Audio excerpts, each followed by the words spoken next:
Get ready, racing fans! The most electrifying week in motorsports is back! October 6th to 11th, Oswego Speedway transforms into the Clay Palace, the ultimate battleground for Super Dirt Week. From the thrilling races to the electrifying atmosphere, it's more than a race. It's racing's biggest party. Don't miss out. Super Dirt Week 2025, October 6th through the 11th. Radio. Now, stand back for your own safety. Steve, what's up? Congrats on the win. Thanks, Steve. Where Paulie at? Here we go. I'm checking out. I will respond to you, but I'm done for the week. I'm done. How are you today? Good. How are you? I'm great. So, my apologies for being late. I made it. Yeah, well, good for you. Good for you. Good for you. Good for you. Check for sound.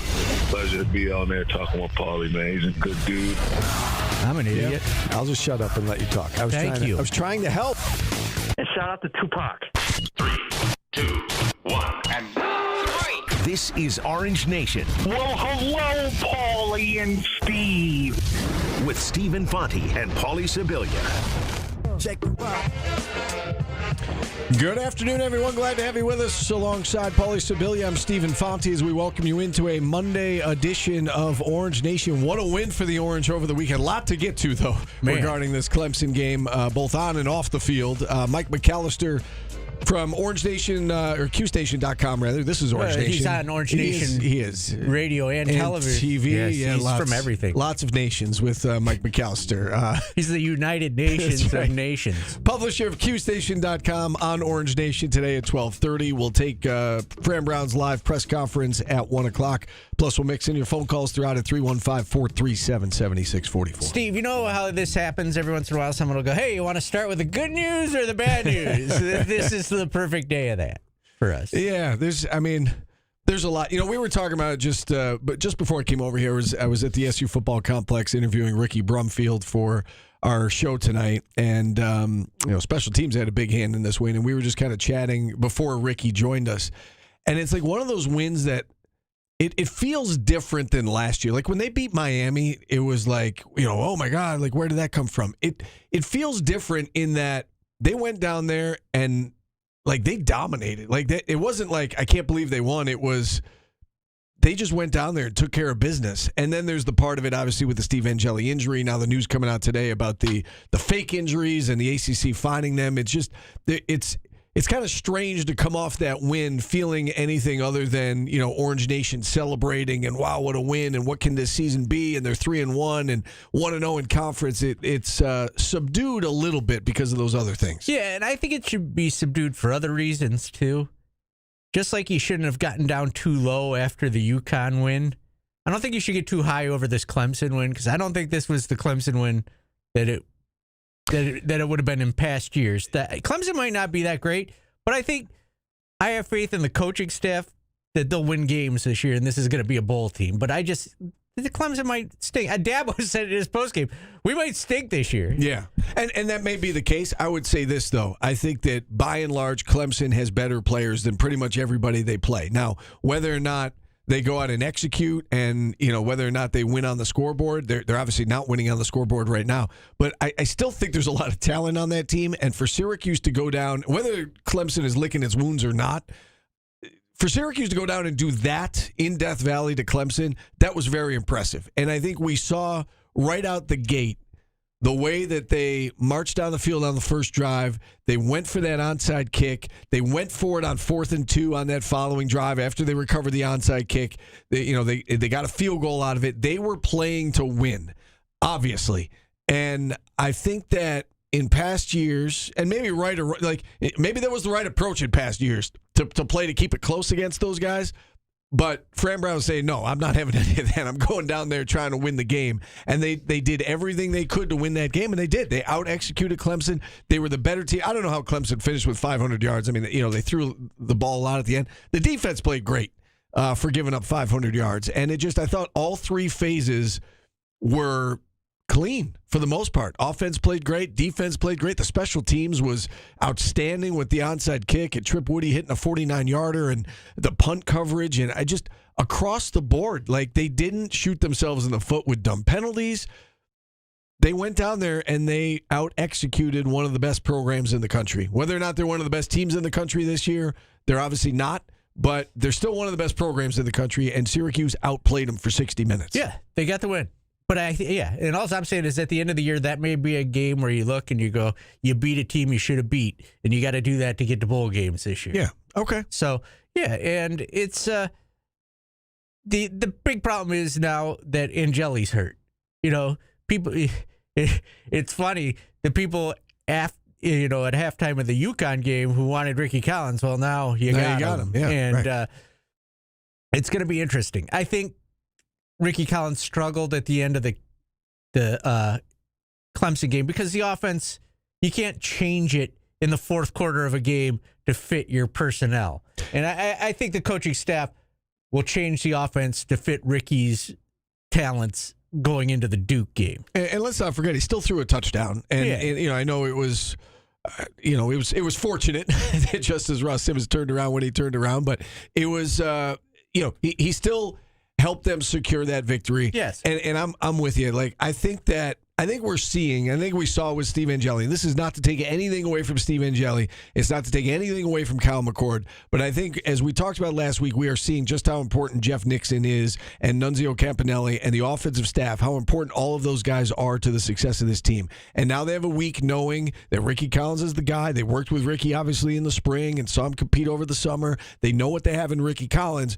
And I do trust in Jeff Nixon and that offensive staff to put together a game plan that he can succeed. And, Duke is pretty good this year. They're still not great defensively. Yeah. I still think Syracuse is going to find success offensively against the Blue Devils.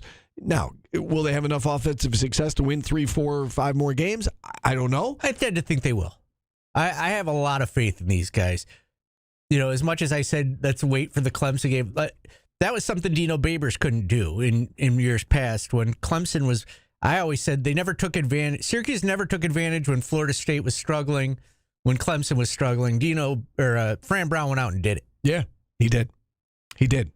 And if Angeli doesn't get hurt, I think the conversation today is completely different, right? You're 3-1 with the one loss out of conference. Your playoff fantasies are coming true. Well, right. Yeah. I mean, if that doesn't happen. Now, the injury puts a damper on things. I will say this. We've had a few people reach out asking about, does he get an extra year now? I would assume that he absolutely gets the extra year. I mean, you never know, but he only played in 4 games, and it absolutely for a medical reason. I think this is a slam dunk. I think he gets the extra year, and so you would have him for 2 more years after this instead of just 1 more year after this. It's unfortunate. Will he be ready? The other question I've been getting is, will he be ready to go in time for next year? I think it'll be close, in terms of, the injury. He could get Wally pipped. You're 10 months out of next year starting. That's probably around the time that he would be able to return to action. It's early, obviously, so it's so hard to say. Stay tuned for that. I think there's a good chance he would be ready to go at the start of next season. But in the meantime, you've got Ricky Collins, and you've got a team that's 3-1, and this team was more than just Steve Angeli, right? I mean, the receivers are so good. Receivers have been great. They've been able to run the football. The O-line seems like it's getting better. The defense seems like it's getting better. The special teams has been rock solid. The coaching is obviously on point. So there's still a lot to like about this team, but the injury to Angeli certainly puts a damper on the win. You hope they don't miss a beat, though. You hope they go out and Ricky, you and I argued multiple times that you want a quarterback to be, you want 2 A-level quarterbacks, and one of them just barely beat him out. Let's hope that's the case, and they've got an offense for Ricky Collins that, these receivers catch everything. There were some bad drops down the stretch, but these receivers were going up and getting balls Angeli was throwing that a lot of people couldn't. And they've got multiple options. Like, they really do have a lot of options in terms of who they can throw the football to. And I do think that we need to collectively be patient with Ricky Collins, fan base, media, everyone, because this is going to be his first career start on Saturday against Duke. And I think part of the reason Steve Angeli won the job is that Steve Angeli was just more ready to be the leader of an offense at this stage. Ricky Collins, he was at a good program. He was behind, a couple of pros at LSU, but he just hasn't played. And he certainly hasn't started. And Angeli only had the one start at Notre Dame, but he played in 15 games. And I think that he was a little bit older, more mature. And I think he was just more ready-made to start the season as the starting quarterback. Ricky Collins doesn't have that experience to lean on, so this is going to be his first experience. Sold-out crowd, a couple of 1-0 teams in conference. It's like, okay, let's see what you got. So I do think fans are going to have to be patient with him. This first game or two while he gets acclimated to this new role. Yeah, this might look like the UConn game did. You hope they come out with the same result, but you just got to let the offense grow. Yeah. And they're starting over, basically. Right, this is kind of like the opener. They tried to run some draws with Ricky Collins that ended up as sack towards the end of the Clemson game. But Clemson was pinning its ears back, and they weren't surprised by it like they were when they ran it a couple times with Angeli. And also, you got to take into account the score and time of the game. I'm sure they told Ricky Collins, do not take any chances, right? And they probably did that in part to keep the clock running and utilize his legs, and they don't want to put it in the air. So I think there were a lot of reasons why it went the way that it did down the stretch of that game. You know what else looked good against Clemson that we've been pretty bitter about here as Syracuse fans? It's the tackling. Yeah. They looked good on defense. The defense was very bend, don't break, and that you're going to give up yards when you do that. And I think that the defense was keep everything in front of you on purpose. I know you weren't here Friday, but one of the things and you probably listened as you were driving, I'm sure. One of the things we talked about was the keys to the game, and one of my keys was eliminate the explosive plays. And coming into this game, Clemson had 3 explosive plays of 20 or more yards in each of its first 3 games, and I thought Syracuse did a really nice job of limiting those explosive plays, keeping everything in front of them. If they pick up 11 yards, okay, well, at least it wasn't 31 yards. At least it wasn't a 60-yard touchdown. They did a nice job keeping things in front of them, and you're right. When they had to bring down a guy, when it was one-on-one and they had to bring somebody down, they did it. And I just, again, the execution across the board, the tackling, the execution on special teams, the execution on offense, they were well prepared. I think Dabo's a great coach. I think Fran outcoached him on Saturday, and Syracuse certainly outplayed a team that, on paper anyway, is better. Yeah, it was a great game, and you hope Syracuse gets its running game together. And just like I said about Angeli going into next year, everybody was saying, "Well, I was saying Angeli, you want him to be the quarterback next year." Now you don't want Ricky Collins to lose this starting position now. As much as you hate to say it, you want Ricky Collins to go in, take it, and be the starting quarterback next year, too. You want him to be that good going forward. So it's a good problem to have if that's the problem. Yes, that's a good problem to have. That's what you want. And let's hope it happens for Syracuse fans. All right. Let's hit our first time out here, 315-437-7644. We want to hear from you about this Syracuse-Clemson game, about where the Orange goes from here. They've got Duke coming into town Saturday. Sold-out crowd for what is a really big game. There are 3 teams. Correct me if I'm wrong, Paulie. I think there are 3 teams in this conference that are 1-0 in conference play. Am I right in saying that? I think it's Georgia Tech, Syracuse, and Duke. Yeah, and we'll get into this later. The strength of schedule has changed drastically, and there's a lot more tossy-uppy games, Steve, than there were going into the year. Yeah, I think that's fair, or at least the ones we looked at as tossy-uppy are now more. I can't believe you have me saying that word now, but they lean more toward either 50-50 or in SU's favor, whereas a lot of them were leaning, it seemed like, to the opponent. Use 4.5-point dogs at home against Duke right now. Virginia, by the way, is 1-0 as well. So there was 4. But I don't think Virginia plays a conference opponent this week, if I'm not mistaken. No, I guess they do. Okay, they play Florida State. They're not going to beat Florida State. So, I mean, whoever wins Syracuse-Duke is going to be one of 2 or 3 teams that are 2-0 in this conference. Everything is on the table for Syracuse right now still. This is where you wanted to be. This is best case scenario, with a worst case scenario also. Yeah, and again, if you were going to start 3-1, you would have you would have preferred the Clemson win over the Tennessee win because it's a conference game. So you're right. I mean, the Angeli injury it certainly dampens it, but I think Cuse fans could be excited about where this program is right now and where Fran Brown has them headed. We got to look into this quarterback room because the third string quarterback is now going to be the most popular and favorite player on the Syracuse football team. Well, we saw Luke Carney get in the end of the Colgate game. So be ready. So be ready, Steve, when they want Ricky Collins out and then we're into the next guy. All right, let's hit a timeout here. As I mentioned, phone lines open. We want to hear from you. We're just getting started here on a Monday edition of Orange Nation. We're back after this on ESPN Radio. Point Guard Advisors and Burdick Ford are proud supporters of game day radio coverage of Syracuse football. We are the pulse of the Orange. ESPN Radio 97.7 and 100.1. Hi. Sorry, did I startle you? When you're used to hearing a certain type of... Hi, all. How was my drive? It was long. That dip. Damn rain delay. Whoa, the phones are lighting up. I gotta open up Call Manager. I eat so bad when I'm on the road, Steve. I eat like a fatty Magoo. Yeah? That's another nickname I have for Indy. Fatty Magoo. I fat shame her. All right, so... Guys, I'm going to pay Paul, but now I got to ask you something. He didn't stay at my house. He just fed her and let her out. Oh. So does that lower the price? Commitment? Yeah. Potentially. How many times did he go? I don't know, but it's actually, it seems like more work to just keep going back and forth.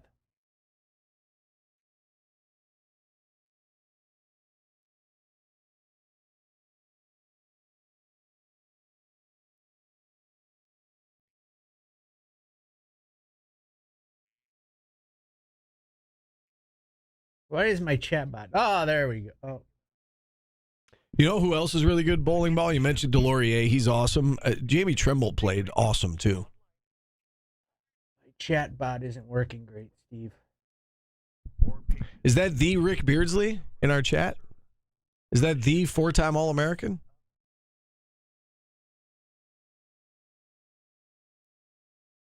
Oh, that one that they got busted for, guys.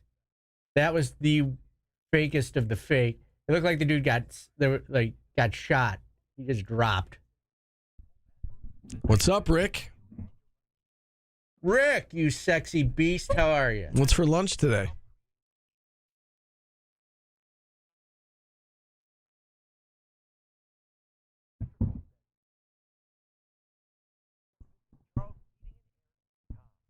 Drink your pickle juice.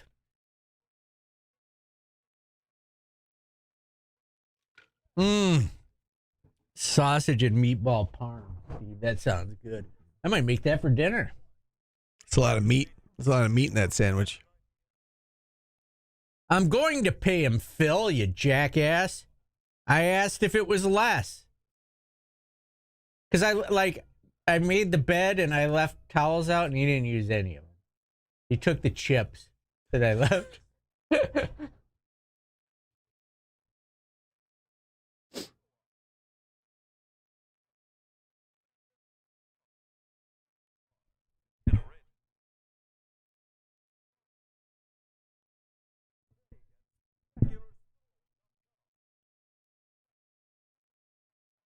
Yeah, I got dog walker instead of dog sitter.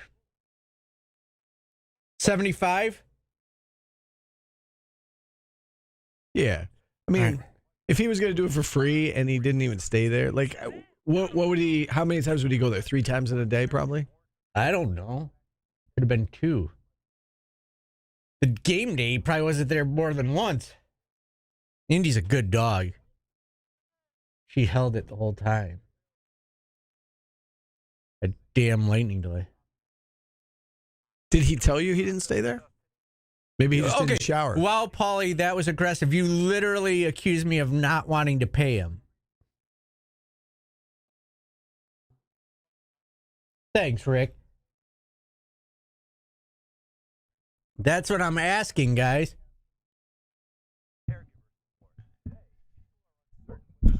They were booing the shit out of Clemson. The fans? Yeah.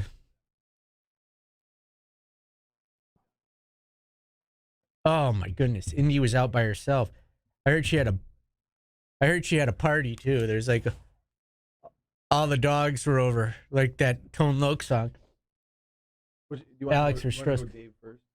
Dave first. Dave doesn't want to talk about anything. Is it parlay? Oh, no. Oh, Lord. Oh, God. Welcome back to Orange Nation, Steve. The artist of the day today is the Goo Goo Dolls. You know that I am not killing time here or anything.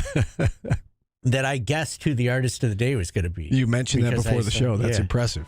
That's impressive. I'm opening up with their biggest hit, too. Reverse Encore. Right at your fingertips. Goo Goo Dolls. It was the easiest one to find. I forgot to. It's a banger. Their album with this on it came out in 1998 on this day. Shake Up the Girl or something like that. Asking the wrong person. Let's go to the phones. People want to talk Syracuse football. Steve, let's go to Dave in Syracuse. Dave, what's up? Hey, guys. First comment quick. Paulie, you mentioned not getting too high over this win. If you can't get too high over a win in Death Valley, a semi-dominating win in Death Valley, I think it's time to find a new passion. I mean, I'm too high after that game. No, I get it. You're a fan. You're a fan, but Right. At the end of the year, it might not be what you think it is. Right. Well, having said that, I've never had a bigger gap of emotions by losing our quarterback, who I think is one of the top 10 quarterbacks in the nation. After watching him after only 4 games, he's been fantastic. And there's obviously going to be a drop-off. I'm hopeful for Ricky, but, who doesn't feel that loss? I mean, what a gap of emotions for that game. It's amazing. Other comment quick on the offensive line. It is so dumbfounding to me how we could not get a hole to run in against Connecticut. But here we are against the NFL caliber players on the defensive line. And I saw holes everywhere for Willis and Nixon. That was an amazing job. I know we got Trevian Mack back. That was a big addition to get him back. But a lot of those runs were off the right side. I thought the offensive line deserved the game ball. I thought they were terrific on Saturday. Yeah. Your thoughts? Well, yeah, absolutely, Dave. I 100% agree with you on the offensive line. And I think it's just, they didn't look great against UConn. I think naturally you're going to expect them to get better. I wasn't expecting to get that much better, over the course of 2 weeks. Well, things like that happen. Each game is different. UConn may have been amped up playing its biggest game of the year, and just like Syracuse may have been amped up and playing its biggest game of the year. Yeah. So that's, Well, that goes back to the execution. I thought across the board, offense, defense, special teams, everybody did their part. Everybody executed. And Dave's right. The O-line was terrific. Yes. For the most part. The whole team was terrific. Yeah.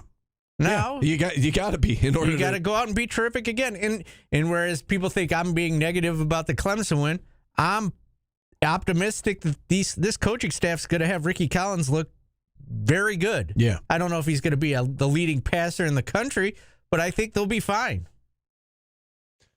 Yeah, I mean, I'm interested to see what it looks like, but I definitely believe in Jeff Nixon and Fran Brown and the staff that Fran's put together.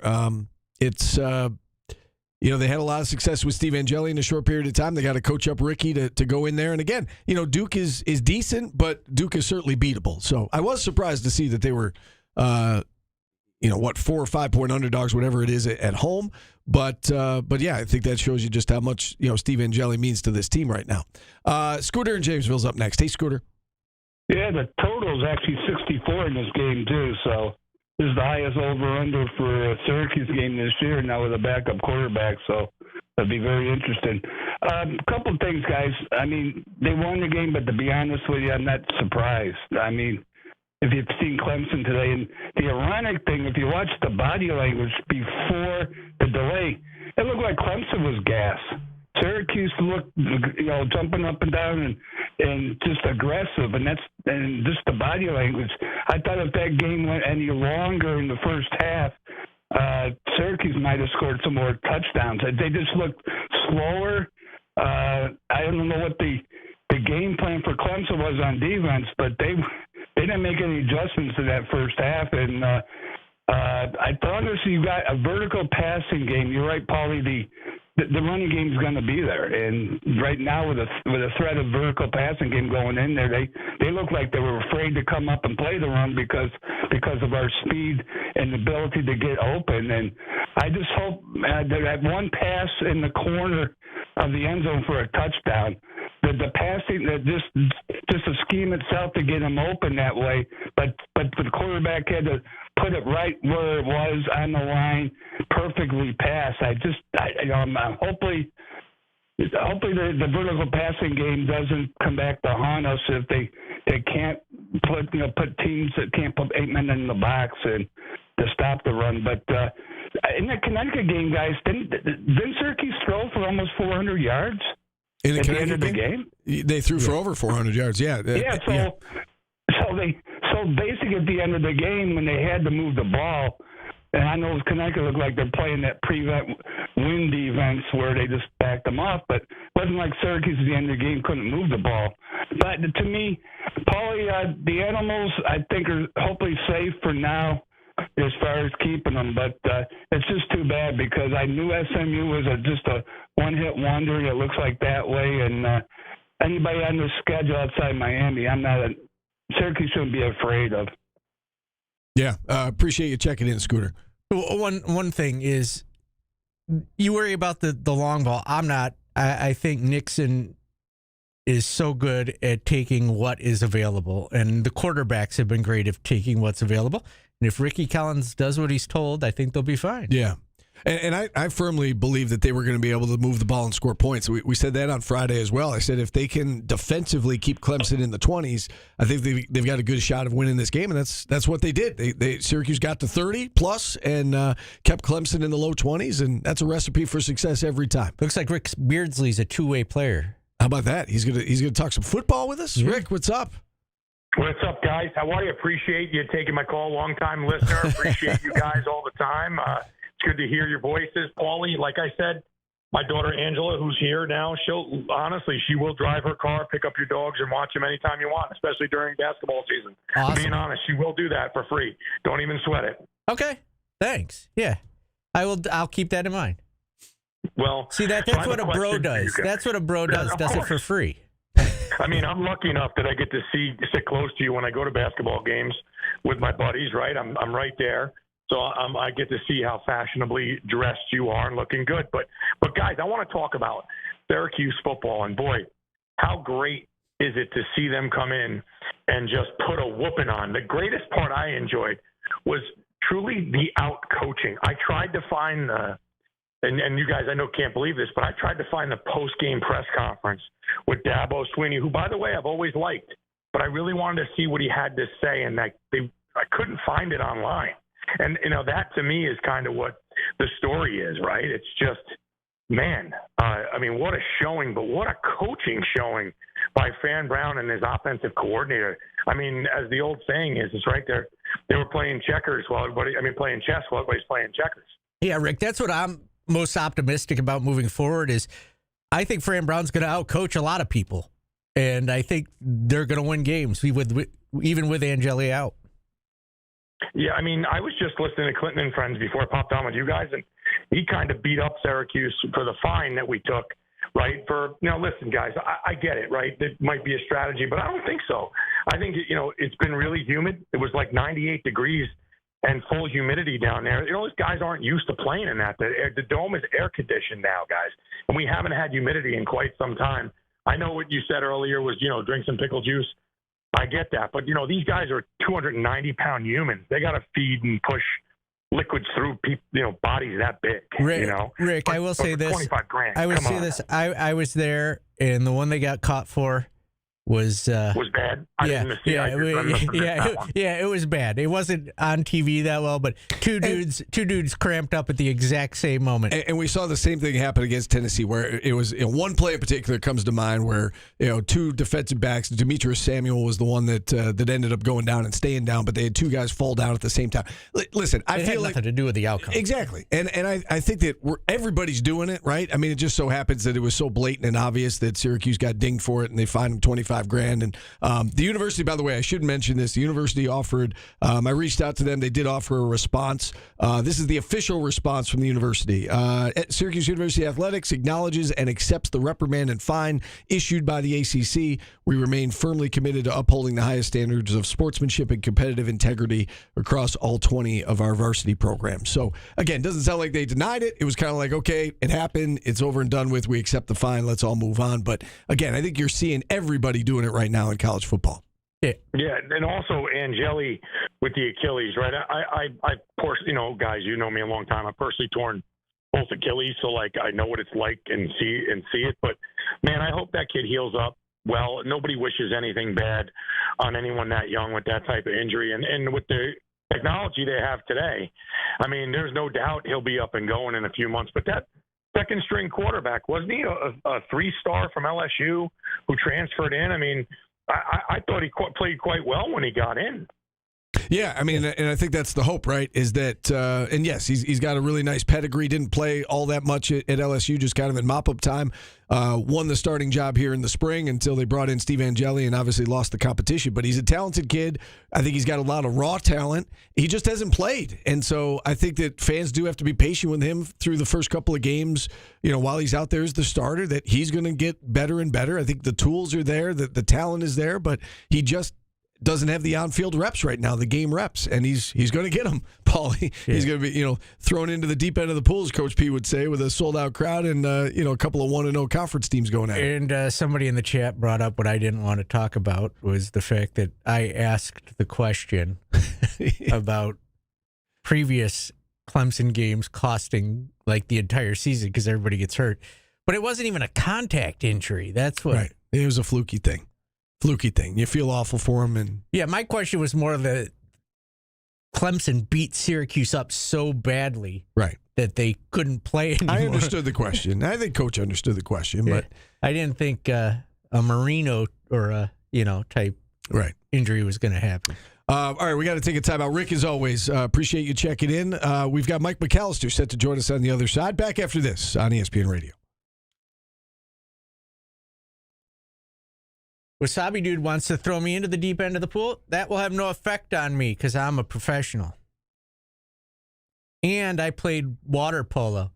So the deep end of the pool isn't scary to me. The hardest part was being in the shallow end and not being able to touch the ground. That's my life problem. I'm short, Steve. You get it? Yeah, I got it. Beat you to the joke, L.A. Orange.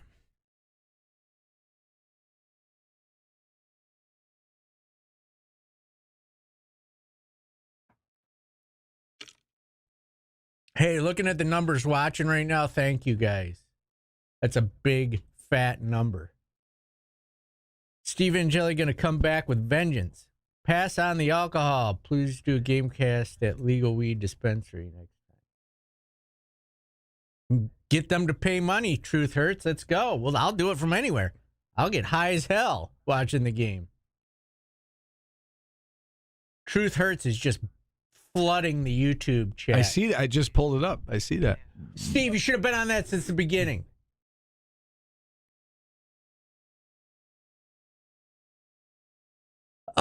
Kevin from Liverpool, I only saw 2 strikes of lightning, but they were both so bad that we all audibly screamed when they happened. We all went, ah!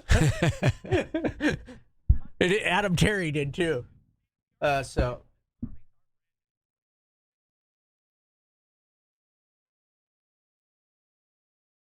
Guys, I get everybody saying they faked the injury. It was pretty brutal.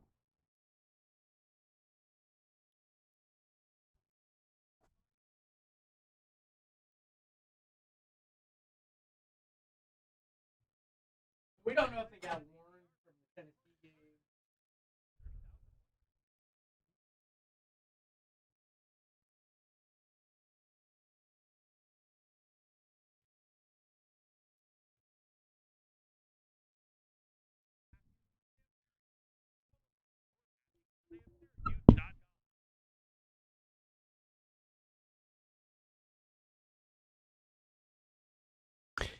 Is Paulie in good shape, Rick? I don't think so, but I don't know. We don't ever hang out because he never wants to hang out, so I have no idea.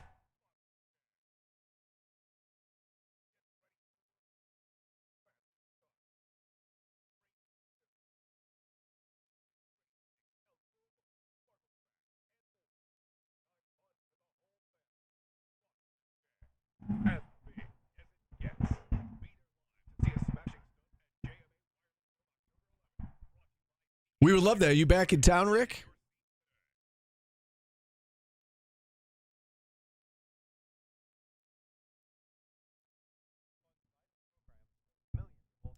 Yeah, in terms of the injury thing, I think everybody's doing it. I think Syracuse was just very blatant a couple of times. Yeah, got to coach them up.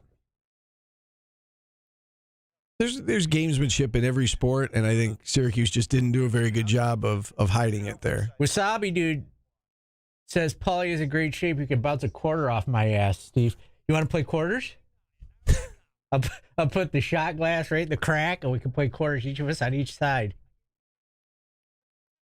Yes, Rick, we should get together. Rick wants to have dinner with us. Rick, you want to play quarters on my ass? Paulie doesn't do anything outside of work, so. No, I'll go if Rick Beardsley's there. Oh, okay. All right. He's I would work with Rick Beardsley. He's my Don McPherson. My shoulders are looking good today, too, Steve. I see that. Me, you, Rick Beardsley, quarters on my ass. I'll buy the booze and the shot glass. Cornell. You miss me? Ask me again in a couple days. I can tolerate you right now, but maybe by like Wednesday.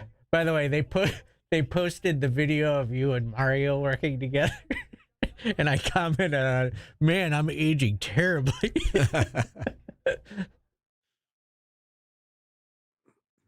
What size? Medium?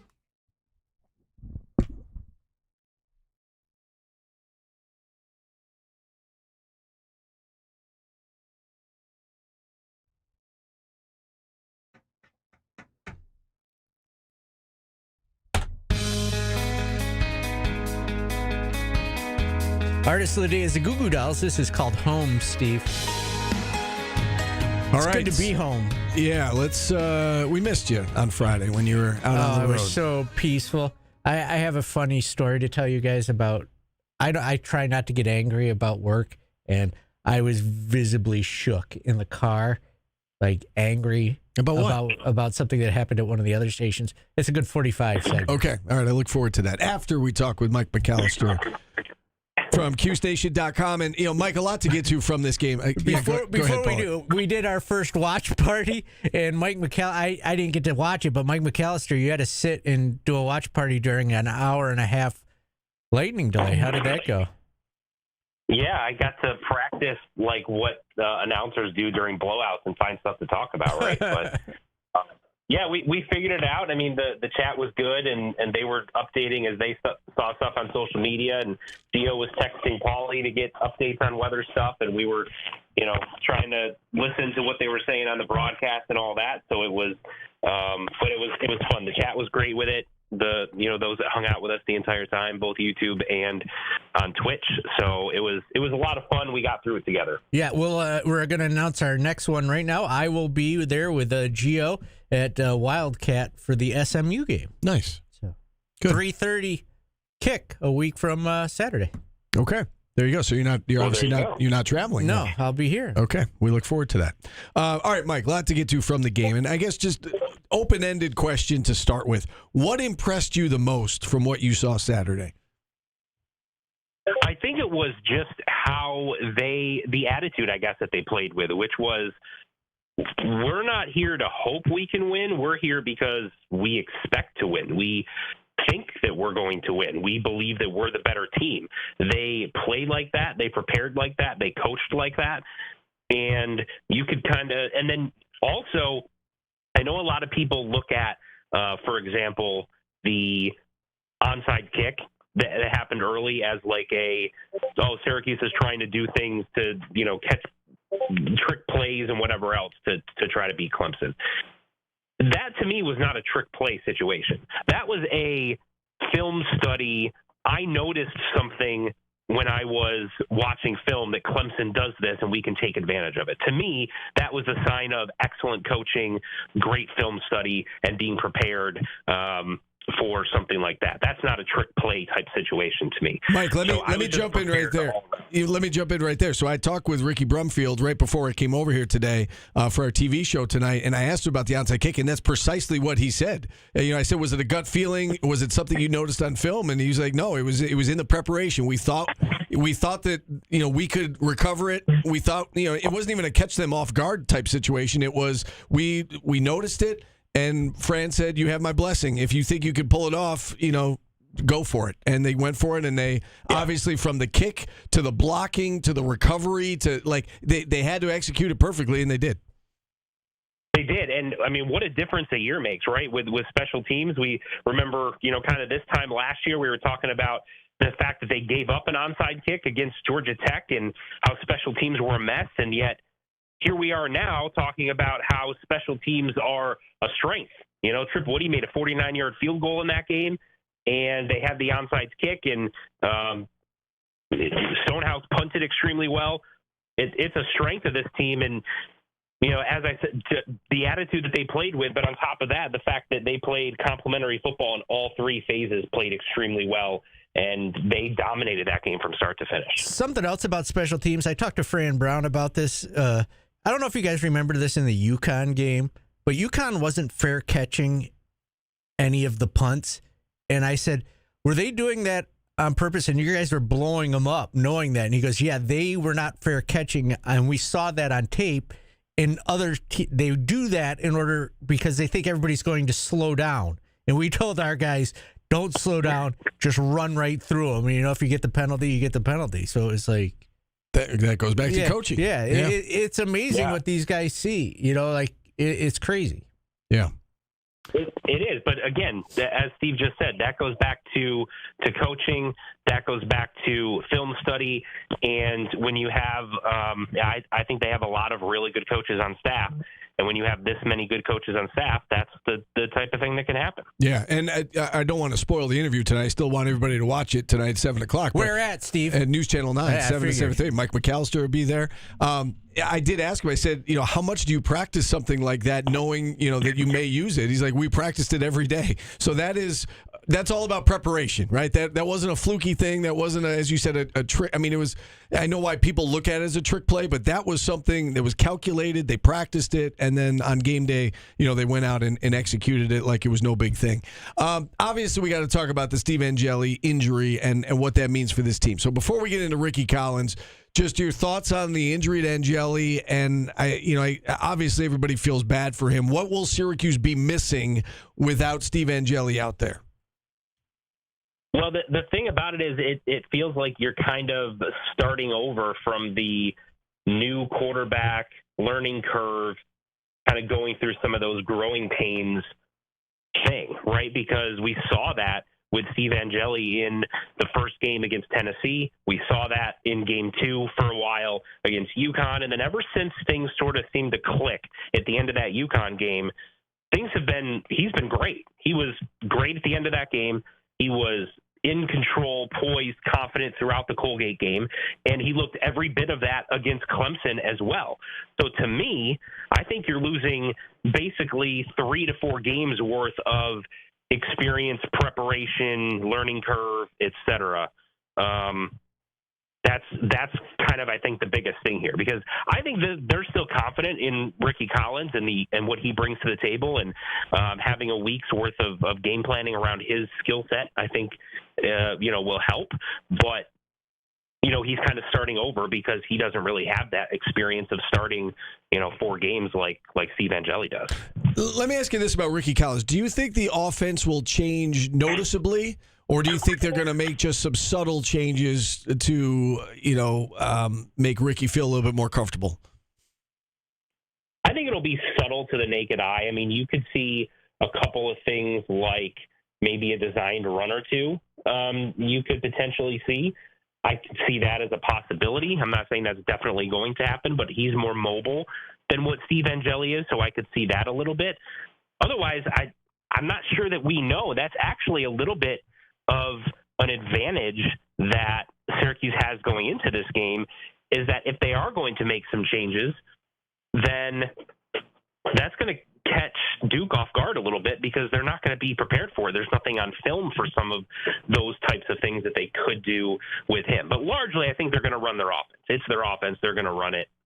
It's going to be what it is. What surprised you more, the fact that Syracuse didn't get a single vote in the AP poll, or the fact that Syracuse is more than a field goal underdog at home against Duke? I think that they're a field goal underdog. I think that's really more of a surprise to me. I didn't expect that they'd get votes, and I think part of that is the Angeli situation, and part of that is also that, unfortunately for Syracuse, the large narrative coming out of that game was not, wow, look at what Syracuse did, but, oh, what's wrong with Clemson? That's what everyone is talking about. Now, Syracuse gets a little bit of kudos here and there about, well, let's give a little bit of credit to Syracuse about it, but largely it's, what's wrong with Clemson, and that's unfortunate for Syracuse, but that's the reality of the situation, and we also know how voters are, which is if you're a team that was on the far outside looking in terms of being in the top 25, and it takes you a lot longer to get in than a team that was on the fringe, or it takes you longer to get in than a team that was very highly ranked, then it takes them to get out. So that's just part of the deal. If Syracuse keeps winning, they'll get in there eventually. What are your thoughts on this whole faking of the injuries that, we're seeing a lot of teams do it. Syracuse was pretty obvious about it with that one particular example that they got dinged for in the $25,000 fine. What do you make of, is it kind of a non-issue, or do you think it's a big deal? Well, I don't think that a $25,000 fine is really a deterrent for it. So from that side of it, I'm kind of like, does that really do anything? A public reprimand, I don't think anyone really cares about that. So the thing, I had a lot of people say that it's ridiculous and it's the ACC protecting Clemson and all of that. And I certainly understand where some of those comments come from. The thing is, I went back and rewatched the sequence that the ACC referenced when in their press release. And you can't really tell anything from the live broadcast. But I'm sure that the ACC has access to film and angles and stuff that the public hasn't seen. Paulie, do you want to chime in there on what happened? I saw it live. It wasn't a good look. I'll leave it at that. It wasn't a good look. Okay. It was very noticeable if you were there. So then that kind of goes back to the point, which is, the fact that Syracuse had what happened against Tennessee, right? And I understand Tennessee was doing some of the same things, but what happens to Tennessee is irrelevant to what happens to Syracuse. We don't know if the ACC had a conversation with Syracuse at that point and said, basically, look, we're not going to punish you for this, but if you do it again, we're going to have to do something. Yeah, right. And then if it happens again, and we don't know. I don't know how some of these things are triggered either. Does Clemson have to file some sort of grievance? Does the ACC do this on their own? Like, there's a lot of questions here, I think, that we don't know about it. But regardless, it's $25,000. That's not going to break the bank or really have much of an impact on Syracuse's bottom line. And public reprimand is essentially meaningless. So at the end of the day, I'd say it's not that big of a deal right now, but I do think that they need to make an adjustment so that this type of thing is not happening going forward. I do want to say this. I am also not a doctor, so it may have just looked funny to me, but it didn't look, it looked. Well, the Tennessee example was, it was two guys that went down at the exact same moment, then one of them popped back up because you saw the other guy was down. But I'm also not a doctor, so I don't know. But it looked right. It looked questionable. Didn't look great, and the university said, "Okay, we accept it, we acknowledge it. It's $25,000. Let's all move on." So I think it's kind of a non-issue, and if they're going to do it, they got to get better at doing it because I do think everybody's doing it. I'll leave it at that. Last thing for you, Mike. Any recruiting news that we should be made aware of before we let you go? Nothing too crazy. They're doing a lot of focus on the 2027 class, and I wrote this morning about the fact that there's a 2027 offensive lineman who has visited Syracuse a couple of times, was offered over the summer after attending a camp, and an in-state offensive lineman. and visited for the UConn game. Rutgers has also offered. It's still early in his recruiting process, obviously, but has a good relationship with the coaching staff and just kind of more showing how much they're emphasizing recruiting in state in basically every recruiting cycle that Fran Brown has been here. They've really prioritized that. They've taken multiple players from New York State, players that are under the radar to some that Fran Brown has gone out and found, and the coaching staff has gone out and found. So that continues to be a priority. Otherwise, I think a lot of the focus right now is trying to hang on some of those highly ranked kids from Florida that they've got committed for the 2026 class. All right, Mike. Great stuff as always. We'll see you on the TV side of things tonight. Thanks, guys. Appreciate it. All right, Mike McAllister from CuseNation.com. We'll hit a timeout here. We'll check in on the market on the other side. We'll wrap up hour number 1 next on ESPN Radio.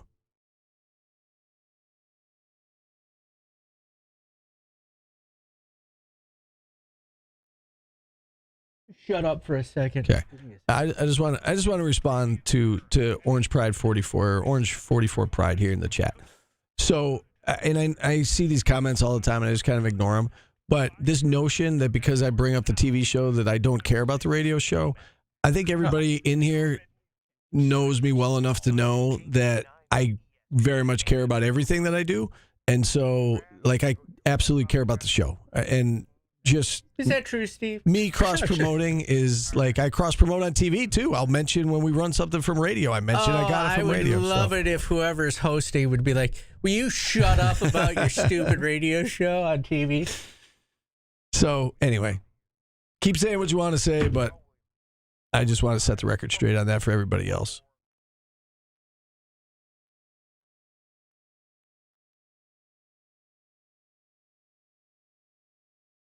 That's right, Rick.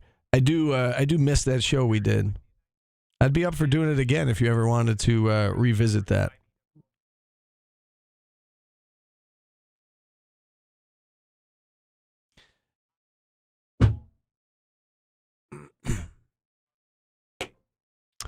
Orange Pride, you can say you're kidding, but I see the comments quite a bit. So maybe you are kidding, and that's fine. I just wanted to set the record straight in case you weren't kidding. Yeah, I know. Yeah. Yeah.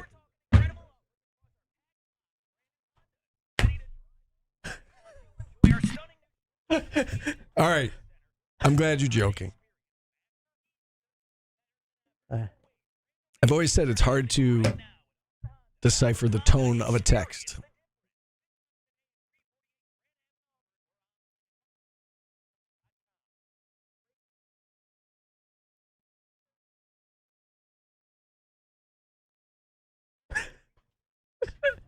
Steve, just calm down. I agree.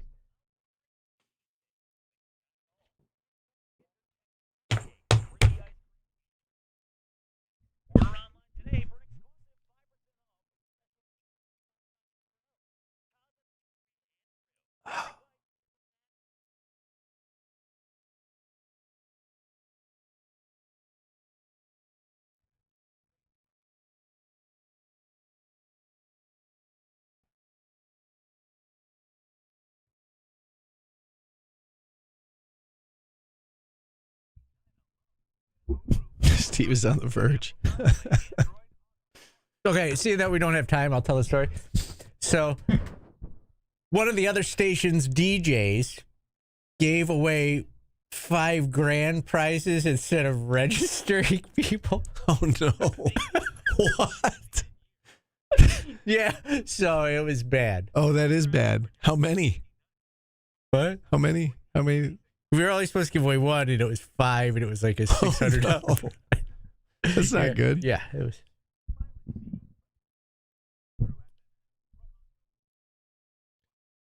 Orange in OZ22. Thank you for saying that.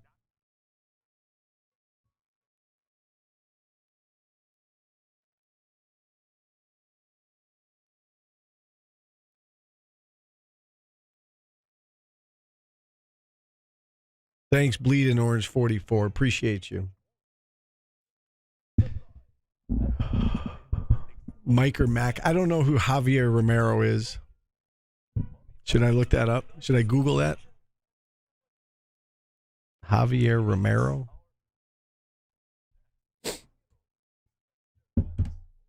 Yes, he does.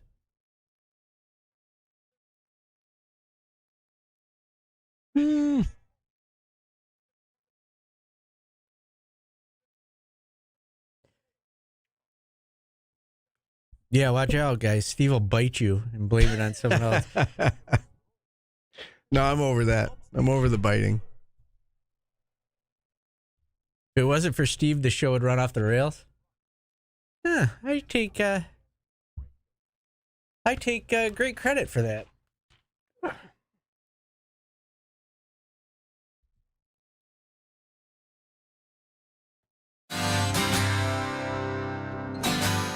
The artist of the day is the Goo Goo Dolls. We're running late. Let's get to Lee Baldwin. Lee, how are you today? How's the market doing? Hey, guys. The market's doing well. After a strong week last week, we're kicking off Monday on the plus side. My diamond, I'm going to go, and I think it was a diamond on Friday. Apple continues to power higher, up over 3%. So I think the new phone has had a nice launch. And my dog, I'm going to go with Toast. Think Burger King down 8% today, and I think that's on lower revenues. So there you have it. And I never We're gonna do our part. I don't know if we've talked since the Colgate-Syracuse game. Your Colgate Raiders put up a nice showing in that second half against the team that then went on and beat Clemson at Clemson, so not too bad. I will take that, and they had a nice win over the weekend. That's right. So I think both teams had a really good weekend. So no doubt about it. All right, Lee. Thanks for checking in as always. We appreciate it. Lee Baldwin, all the diamonds, none of the dogs. Visit leebaldwin.com. We've got Fran Brown's live press conference coming up next on ESPN Radio.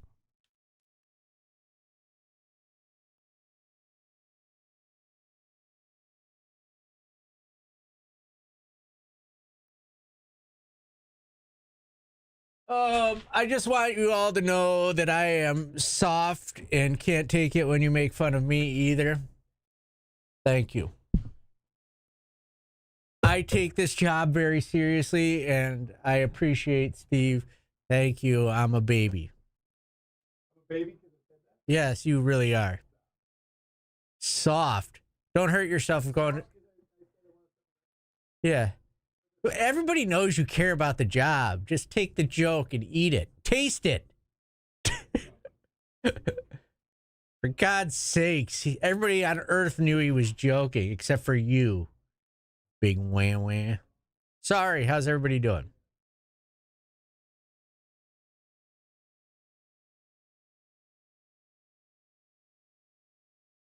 Sometimes I got to give it to Steve. What a big wuss.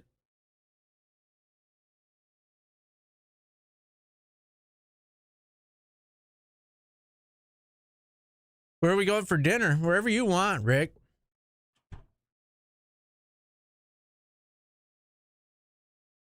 Half wimp, half wuss. Stephen Fonte.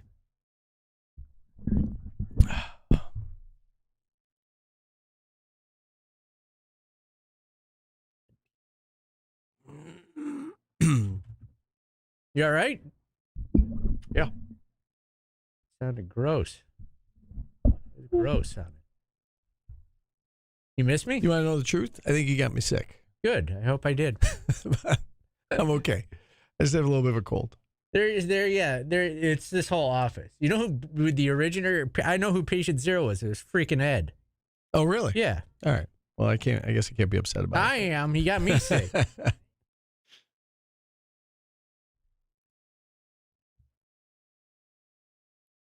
Dude could have just stayed in Charlotte. Nope, he had to bring his boogers up here.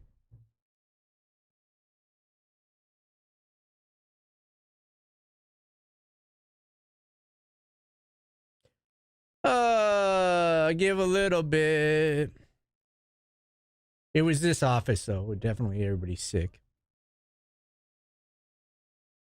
Did you get a sore throat? 'Cause I had a bad one. Friday I did, and then I'm feeling better than I did. Good. But I was just a little bit of a cold. You're not a wuss. No. You're just soft. I'm not soft either. Play with mono. I've risked my life to win a state championship. We get it.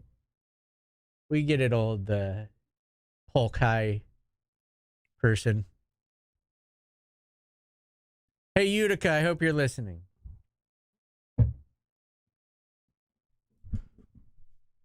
Rick, thanks for having my back. I like Rick because he could take a good ball busting.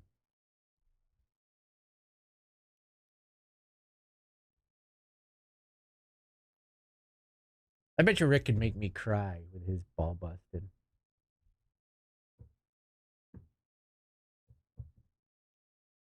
LOL.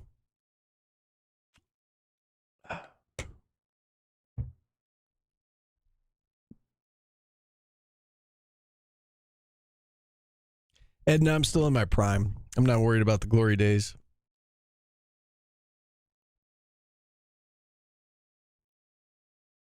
I do miss being able to play basketball effectively, though. Effectively? I mean, I can still shoot hoops, but I can't play like I used to. What did I just do?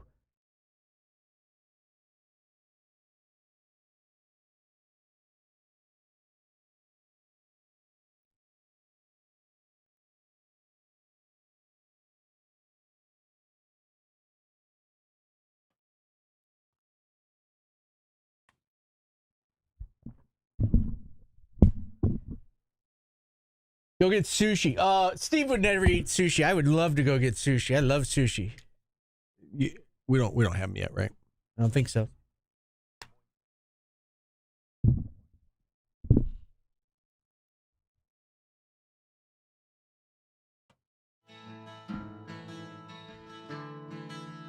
Welcome back to Orange Nation. Artist of the day, Goo Goo Dolls. This is Name, Steve. Waiting on Fran Brown's press conference here. I got it up a little bit, so we'll hear when it starts. I'm sure he will be asked about the injuries. I don't know that he's necessarily going to address the injuries. They sent out a statement, and I think that's kind of what they're going to go with, but I'm interested to see if he responds. You and I were discussing that, and I tend to think you're right, but I'm also hoping that he's like Jim Boeheim, and when he's told not to talk about something, he talks about it for 4 hours. I was going to say he talks about it more. Yeah. So we'll find out. Yeah. And, it's his first chance really to address Ricky being the starter, and, Pete Thamel was the first to put it out over the weekend that Angeli was the Achilles. I think we all kind of assumed the Achilles. I don't know, from your vantage point, did you assume Achilles when you saw it live and in person? Because on TV it looked like it. The way, he went down, grabbed the back of his leg immediately. I saw the doctors on Twitter blaming it on the knee injury, but who knows? Yeah. So it's his first chance to really address that. I mean, he briefly talked about it in postgame, just that, Steve was going to be out for a while, but, now I think they have a little bit more clarity on the situation. So curious to see what he says about Steve and the timetable for him in terms of getting back. Don't know if he'll put it out there quite yet, whether or not they expect him back in time for the start of next season. But it's Ricky's team now, and his first career start comes Saturday inside the Dome against Duke, in what is all of a sudden a pretty big game for both teams. And if you're like me, you're hoping Ricky Collins takes the job and never gives it back. Yeah, like I said, you cross that bridge when you come to it. That's a good problem to have if you, again, have a quarterback controversy on your hands after the season. That means it went well, because Steve Angeli was awesome. And so if Ricky Collins plays very well and it becomes a question mark, then, again, for Fran, that is a very good problem to have. That goes back to the depth, though, in the quarterback room, and we haven't seen that kind of depth in the quarterback room for a while, I would say at least since Dungy and DeVito, and that's why it's important to have a good backup quarterback. Yeah, you actually have a quarterback that could, throw the ball. Yeah. And in Ricky's case, he's dual threat. I mean, Steve ran it a little bit, but Ricky can run. There was a year here, I don't know if you remember, Steve, where they couldn't throw the ball. I'm aware. Yes. I'm aware. I think we're getting close because someone just took over my computer. It's about to, he's walking up. So here we go. Okay. Thank you for the play-by-play. Here's Fran. First off, opening statements, I want to just talk about Steve. Steve's actually getting ready to get surgery in a couple hours. Just thankful that he's on our team. Understanding, knowing we'll have him for 2 more years. A really good football player, a great person. Just sad for him and his family. It's been it's been a nice little journey with him for the time that we've had him to play, and I'm excited about the time that I have to come back. If you know Steve from here and at Notre Dame, everyone will tell you he's a great person, just a great kid, class act. And sorry I had to go through it, but it's a part of the game, right? Part of football, part of playing sports, period. Just part of being a human, something that happens. Regarding the ACC fine, we issued out a statement and go through that. So I'm going to try to move on and not have to speak too much in reference to that. So I want to move on with that. And just excited and thankful that we get the opportunity to go out and play Duke. I think Duke's a really good football team. Manny Diaz is a really good football coach. Smart, intelligent man. His special teams coordinator, offensive coordinator, defensive coordinator. I think all those guys are just like highly intelligent guys, right? They have a team full of just really good football players. I think they play the best football out of everyone we're about to go and play. They play together. You can see they care about each other. They play hard. They play physical, and they all do their jobs. They don't have too many mistakes on the football field. They play physical when you really look at them, and they play together. They run to the ball. On defense, they swarm the ball. On offense, they finish plays. Their receivers are very crafty. They can play well. They got 1, 2, 18, 7. All four of those guys are really good. The running backs, number 4, 9. They run the ball. Number 4 the other day finished the game, closed it out with a long run, like a 60-yard touchdown run. I think on the defensive line, number 4 is a really good interior, but 97 and 9 do a really good job. And then just looking at the guys on the outside, number 2, number 0, on both sides of the ball, 0, but they got a bunch of really good football players. And I think this will be the biggest test for us, right, to make sure and see who we are with building the program. It's supposed to be a sold-out game, so when you got a sellout crowd, being able to come and see you play on a Saturday at 12 o'clock, you can't ask for more. So excited about the opportunity that we have. Excited I get the chance to be the head football coach and coach the team and at this university.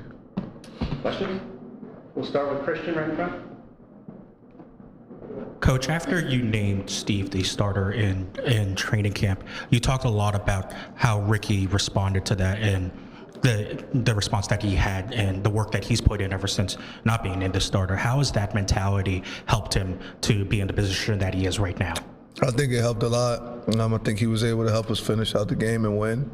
He came in, he threw a touchdown pass. He had some key first down that he threw, and he was just able to command the offense, right? Make sure everybody listened in the huddle and went through it. And it just shows that you got to continue to have faith and just work really hard, and things may fall your way, right? Unfortunately, it had to happen this way because him and Steve grew a really tight relationship. They're watching tape together every night and doing different things, but I'm happy for Ricky. I'm excited for him. I thought he handled everything the right way, and no one deserves the opportunity more than he does. What's his biggest improvement been since the start of the season? Just his mental toughness. I'm understanding the fronts and things of that nature. He already has a huge arm, right? He can make every throw, really good at that. But him just being able to stay focused, and he accepted the fact that he was the number 2, and he said, you know what, it's better than what I was before. I'm just keep working. I know I'm a better football player, and I'll keep working. So when my time comes, I'm going to be ready, and he was ready when his opportunity came. We'll go to Dan right in the front, and then after that we'll go to Chris. Fran, you made a statement about Steve Angeli and just what he's been. He was leading the country in passing yards. Jeff Nixon, we've seen this 2 years in a row with his offense, with Kyle McCord leading the nation, and now Steve Angeli.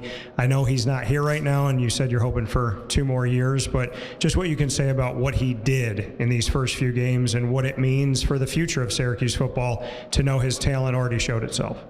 I think that he did an amazing job. First and foremost, I think our offensive staff does a really good job. I think Jeff Nixon is an outstanding man, football coach, father, husband. Like whatever he does it with all that he has, right? And then all the guys that help him, our co-coordinator, Mike Johnson, say the same things, right? But when it comes to just what we do on offense, I know you said for the future, I think you're going to see that continue, right? It'll continue with Ricky. It wasn't like a huge difference of why we picked a guy, right? It took me some time to pick the quarterback. So I'm very thankful that we had 2. right? I'm lucky and thankful that we had 2, and I hope things to continue to go. You know, you got to come in, take some punches, take a couple little shots here and there, but we'll be fine. And I think that our coordinators, you just spoke highly of the offensive coordinator and our co-coordinator, and I feel the same way. And I think Nuns is a really good quarterback coach, so Ricky will continue to move that on.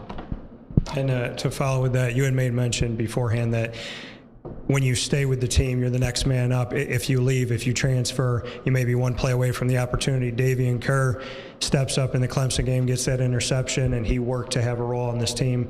Ricky stays with this team, and now he's the starting quarterback. Just what it means to have a true family of guys that if they don't have the starting job, they're working to have that place. And we saw Ricky come up, finish the game strong, and Davian as well. I mean, I think that exemplifies Syracuse, right? When you talk about Syracuse and just what goes on for years and years and years, there's always been people that just kept working and they went. So it's a lot of diamonds in the rough, and then all of a sudden you see and realize and know who you are. I think that Davian Kerr has continued to work.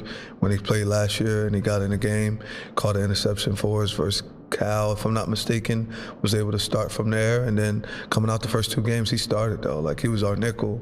And then we moved him over to be able to play some corner because that's where he's a little more comfortable at right now. And it just shows just keep working. I hope that, see, like, everyone on the team doesn't think that way. Right, so like Ricky's just happens to be the one that's opposite. We got a lot of kids on the team that are upset they may not be playing. I'm dealing with the same thing that everybody else would deal with, but you just hope that since they can see it happen so close, that it makes more people gravitate to that, right? You hope that that becomes contagious, and it doesn't become contagious to I'm not playing, I'm going in the portal, right? It's just like, yo, let me stick it out because my time will come, right? Especially I'm a freshman or sophomore, or guys such as Ricky and Davian Kerr, who both had 3 years left, and now look at their trajectory, right? They're in now playing. Who knows what happens if you go other places? You got to start all over. You got to be comfortable with the area, comfortable with the coaching, things of that nature. And for them to stay here and do that with me, it was cool, right? I'm a aggressive, demanding coach, so I'm very happy that they that those guys stuck it out. Fran, I know there have been reports, but Steve's injury, is it a ruptured Achilles, a torn Achilles? What is it? Just his Achilles. He's getting surgery right now, and when they exactly know what exactly it is, then they'll give the information, but he went to get surgery, so I don't want to sit up here and say one thing and then it's opposite, and I just don't want to be held accountable. I've been being held accountable a lot lately, so I got to lock in a little more, right?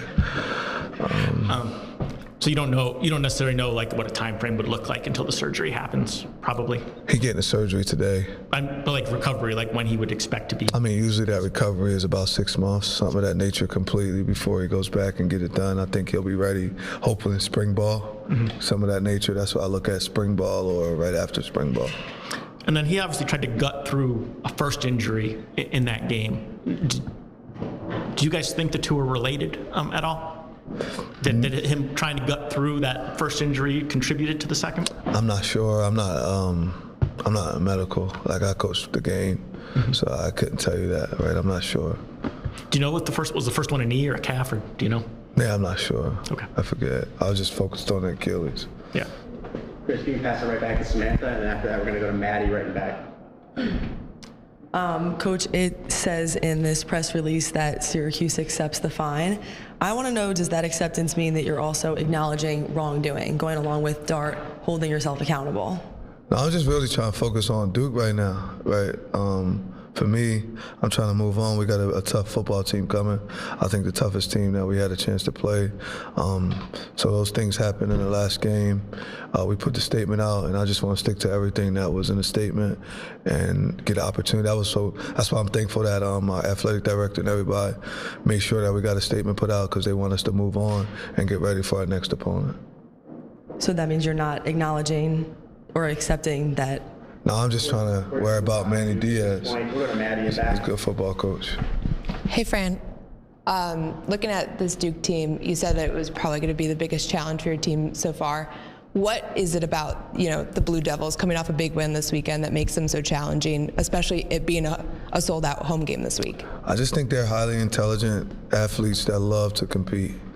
Their coaches created a really good culture there. They won 9 games last year. This is his second time as a head football coach. He's been a DC all over. He has a really good offensive coordinator who was at SMU and done a real good job there when he was there. Now he's doing a good job here. Special teams coordinator who was just a prominent high school football coach who knows the game of ball. So I understand. I just know who we're going up against and the type of guys they are, right, and how they love the game of football. And, it's sort of a rival football game too, right? It's an ACC game, the opportunity to be able to compete to get to a conference championship. And anytime you see anything with Duke and Syracuse get an opportunity to compete against each other, whether it's soccer, basketball, football, whatever it may be, track, whatever we're going against them, it's always got to be it's a little bit of rivalry there. Now that Ricky's the starting quarterback, to have kind of the crowd support behind him, how big is that to be able to have, his first game as a starter here at Syracuse be a sold-out home game? It's fun. It's gonna be fun. I think he was. He's been in it, right? He played at LSU, so he understands that. He understands and knows what that looked like. He shadowed Jaden Daniels, shadowed Myers around. Like he shadowed 2 really good quarterbacks, so he understands that. And he got a chance to see Kyle here last year. And then over the last 4 weeks, he's been able to be right behind Steve and handle that also. So I think there's no better place for him to be but to be here. And most importantly, he got my support. Right, he's number 2 in command right now. Like, I believe in him 100%. I'm very thankful that he gets an opportunity to play. Happy that it's him. I'm sad that Steve had to go, but I'm very thankful and I'm so supportive. I think our whole staff, the entire building, we comfortable. We know who Steve is and we know what he's about, right? When someone works really, really hard, it's like, all right, let's go, We'll go to Aiden right in front.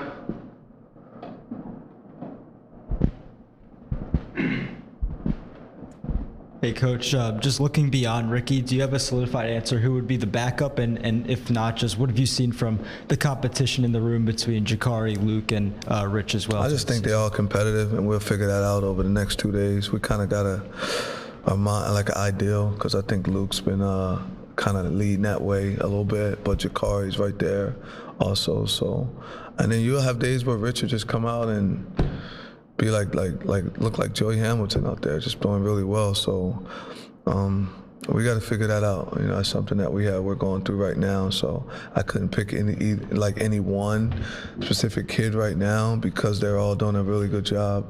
But what I do know is they're all tough and will compete. And Coach Nuns will get them ready to be able to see who's going to be the guy. Yeah, and then just looking at Steve, obviously, I'm sure he's going to be dealing with the recovery and stuff like that. But how do you think his presence can kind of act as somewhat of a, additional coach or a quarterback's coach, being in that room with the younger guys and then Ricky as well, especially? We're going to do what you said. Yeah, we're going to do that. That was our mindset already, to keep him around. He'll be everywhere. He'll go everywhere. He got to be at practice every day. The only day he's going to miss is the day, and as long as they have him out, outside of that, he's at every practice, he's in every meeting, he's still going to play him, because I think the best teacher for him, for Ricky, is going to be Steve.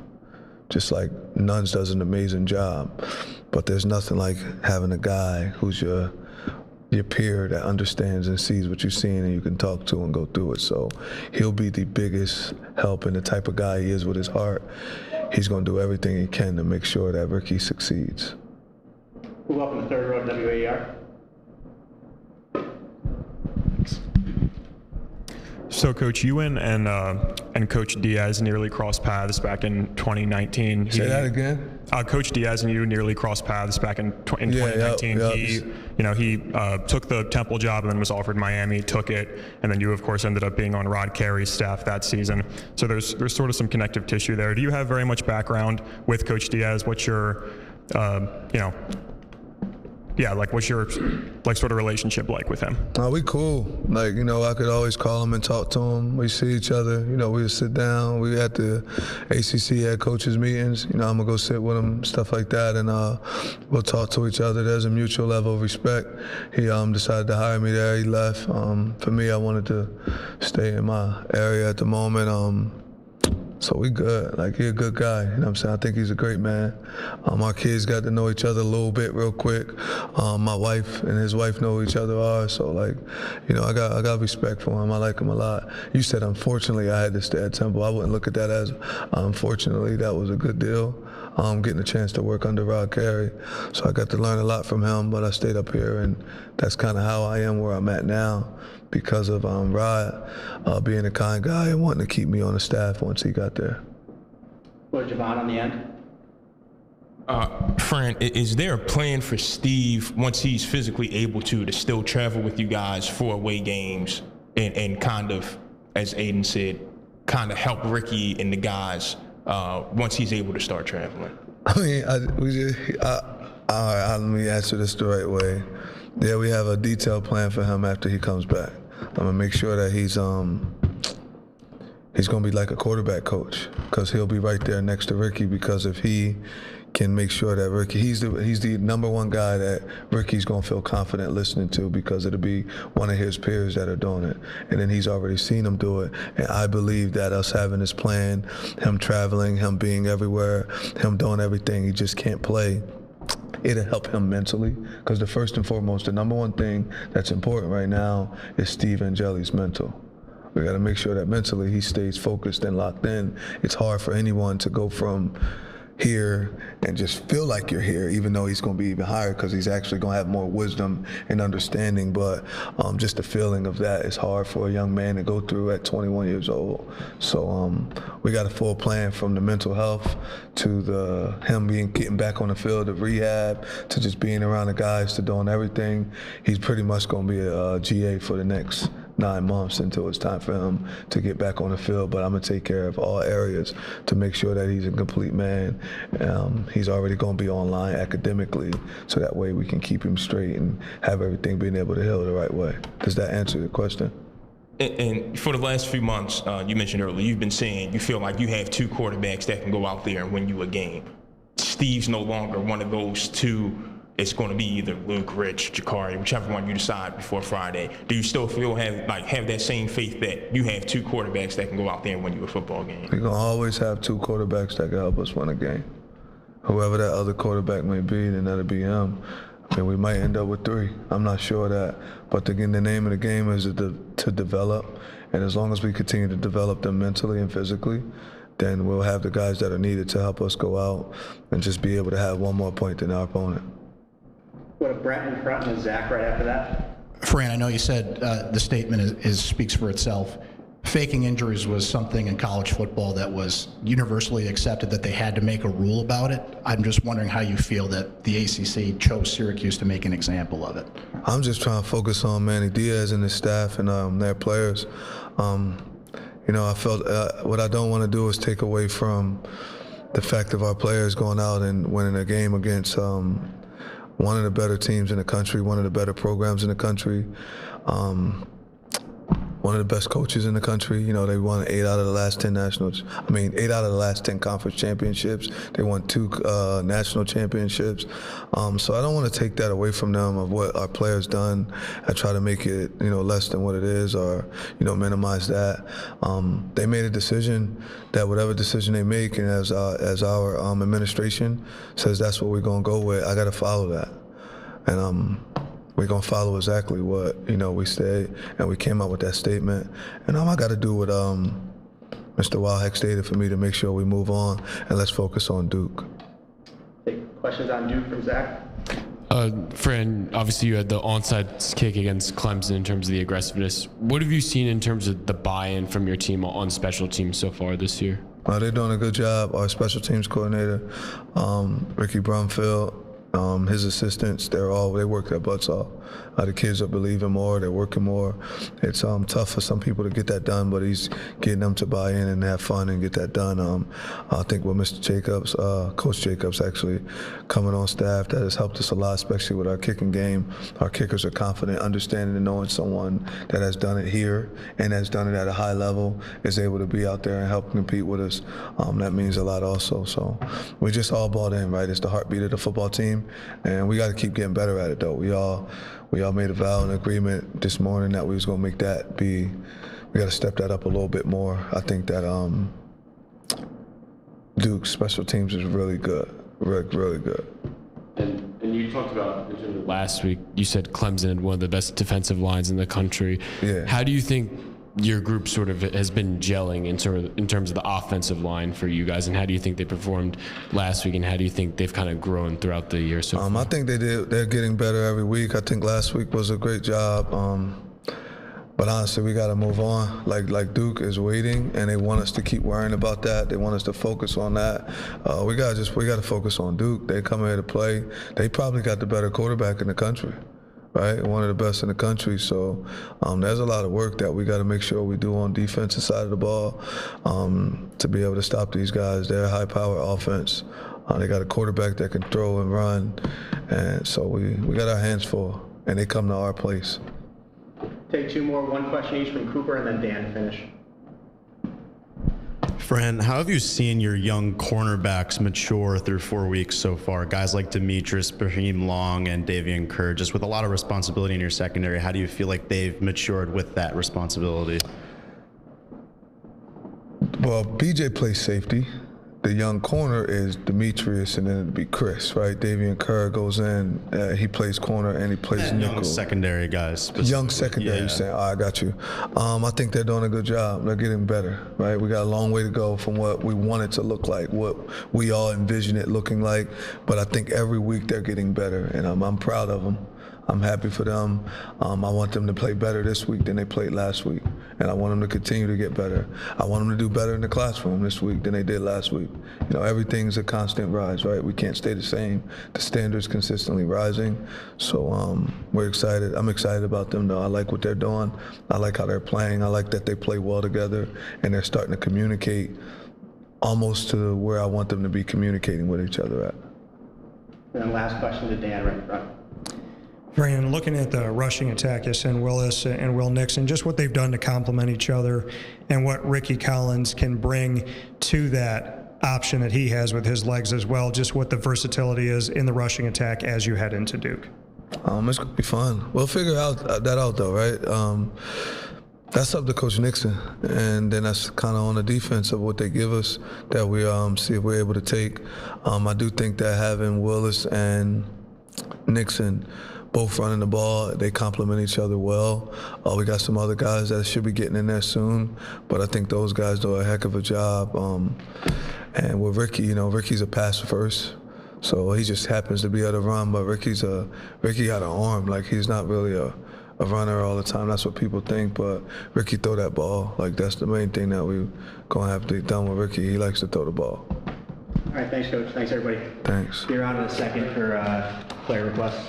Browns weekly Monday press conference. We'll take a timeout. Open up the phone lines if you want to check in. If there's anything you want to react to at 315-437-7644. Today's business still to come here in hour number 2. We're back after this on ESPN Radio.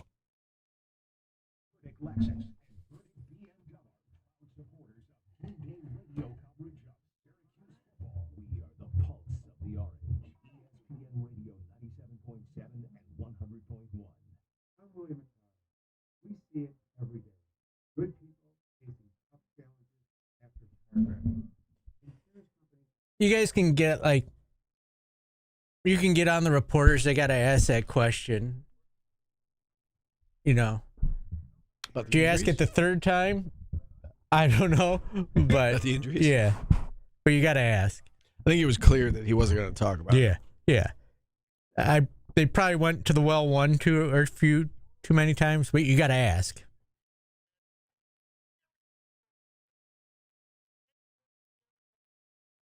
And you never know if he's just going to snap and answer it. Like, you might piss him off just enough to get him to answer it.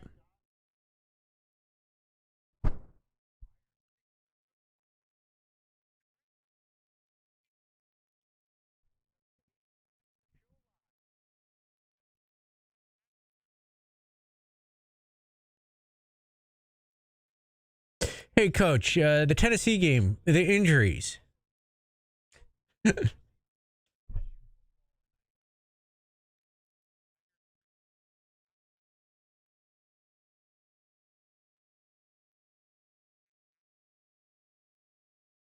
The statement actually is them being accountable. They say we accept it, and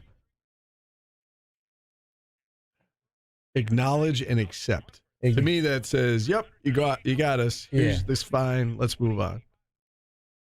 Acknowledges and accepts. That's how it was worded. Yeah, I saw somebody in the chat said they didn't see the release. So this is what they sent me this morning. Syracuse University Athletics acknowledges and accepts the reprimand and fine issued by the ACC. We remain firmly committed to upholding the highest standards of sportsmanship and competitive integrity across all 20 of our varsity programs. That was the release, the statement. Steve, our chat would like to know in the YouTube if you consider yourself a martyr because you played in the championship game with death on the line.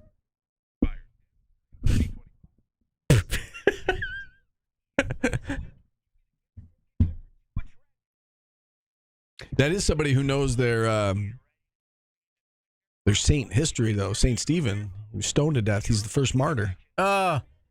You've never been stoned. I wish you would. I wish you were stoned that way.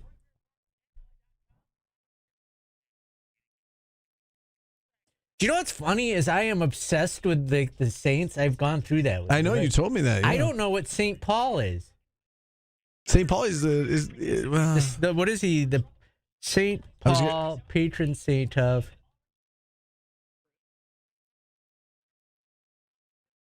travelers. Weird. Writers.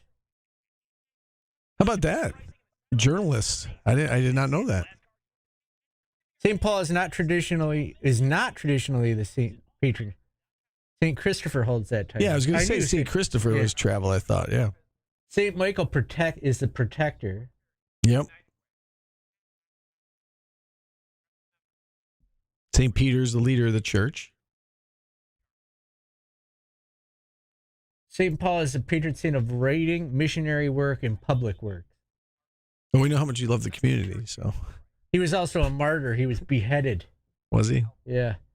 Sometimes working with you, I wish I was beheaded.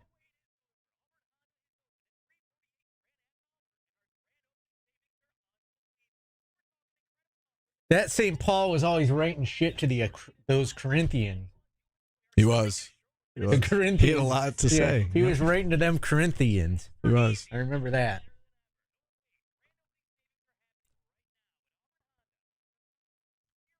Did you know St. Anthony is also the patron saint of miracles? Yeah, that's why when you can't find something, you say the St. Anthony prayer. He's also the patron saint of lost things, but he's also St. Jude is the patron saint of lost causes. Do you know that St. Bonaventure is the patron saint of bowel disorders?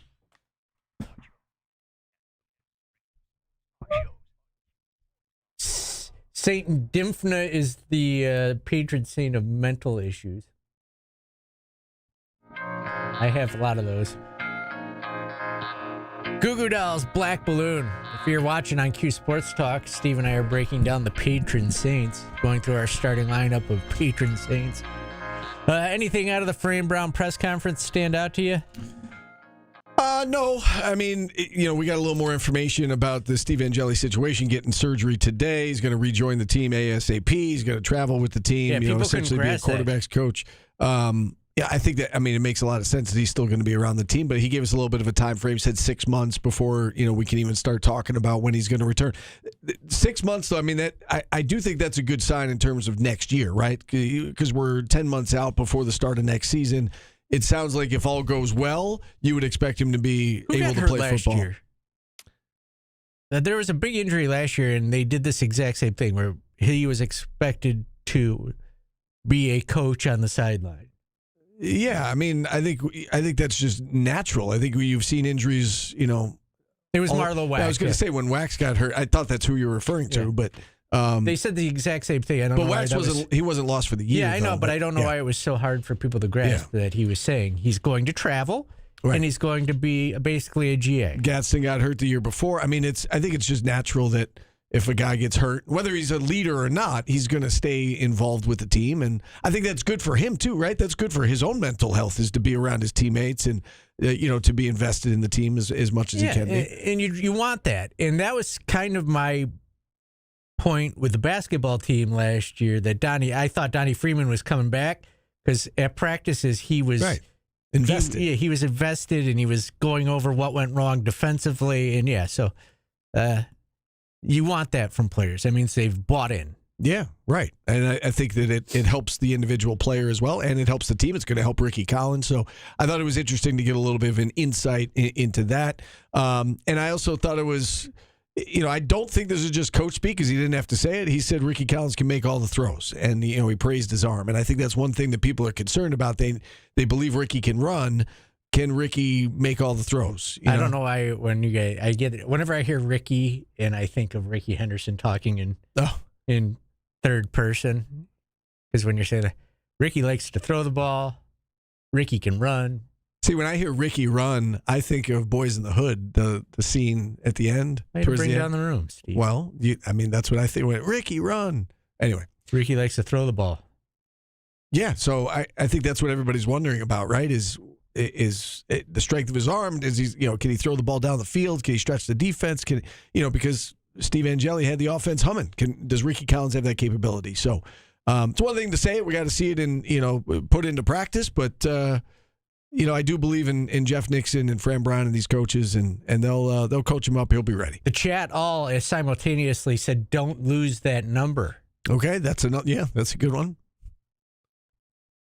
Just brilliant minds thinking alike. Actually, we're not thinking alike at all. We're all over the place. All right, let's take a timeout. We'll get back on time here. Phone lines open if you want to check in. Back after this on ESPN Radio.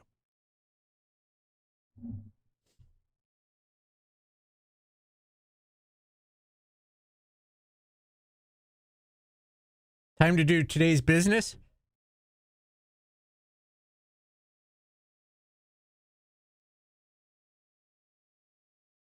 Ricky Tiki Tave, good one.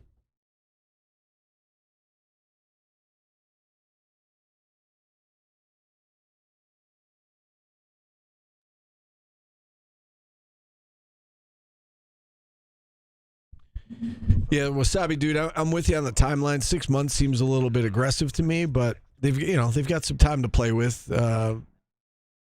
He just has to be ready to go in 9 or 10 months, but it's a tough injury to come back from. There's no doubt about it. Famous Rickies. Collins. Ricardo. Henderson, certainly. Branch Ricky. Ooh, good one. Luck is the residue of design is one of my favorite quotes. I love that quote. Pretty Ricky. Ricky in Rome. Steamboat. Martin. Livin' La Vida Loca. Didn't he win the... Ricky Martin is the winner of the song brag. So the worst what song an bragger, honor. which I still don't grasp, but... So that was the best worst song of all time? Yeah. Whatever that means.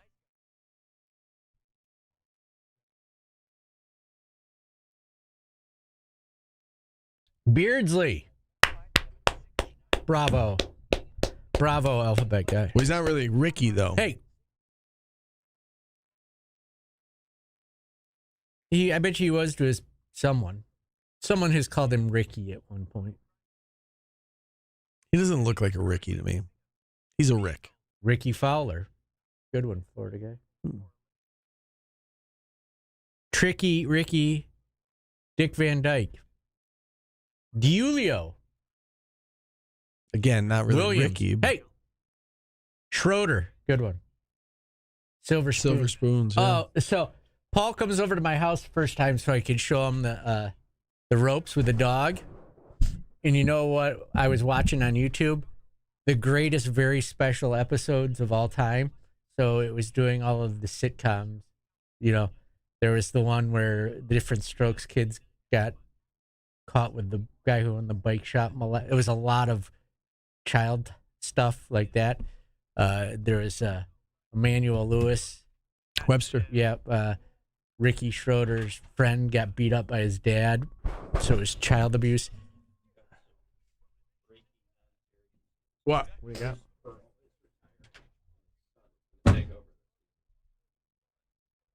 Is his son already on the coaching staff, I assume? Yeah. Is this because of him getting in trouble for Well, he was. No, but he was very pro. Yeah, I saw that. What's his face? Yeah. Why am I drawing a blank on that? Charlie Kirk. Yeah. Did he get in trouble for it? No. Yeah.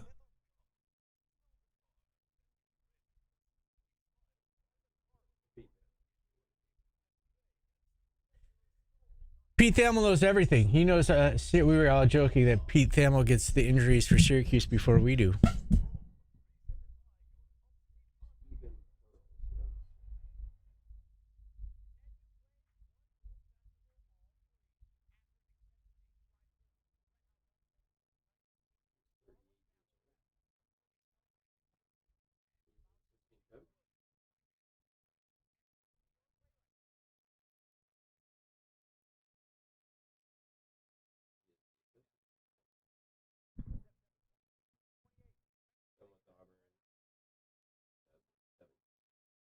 How is Thamel so connected? It's because he used to work at Syracuse and hang out with me on occasion. I put him in touch with everybody. He actually calls me and I just make stuff up for him. Ricky Rubio, good one.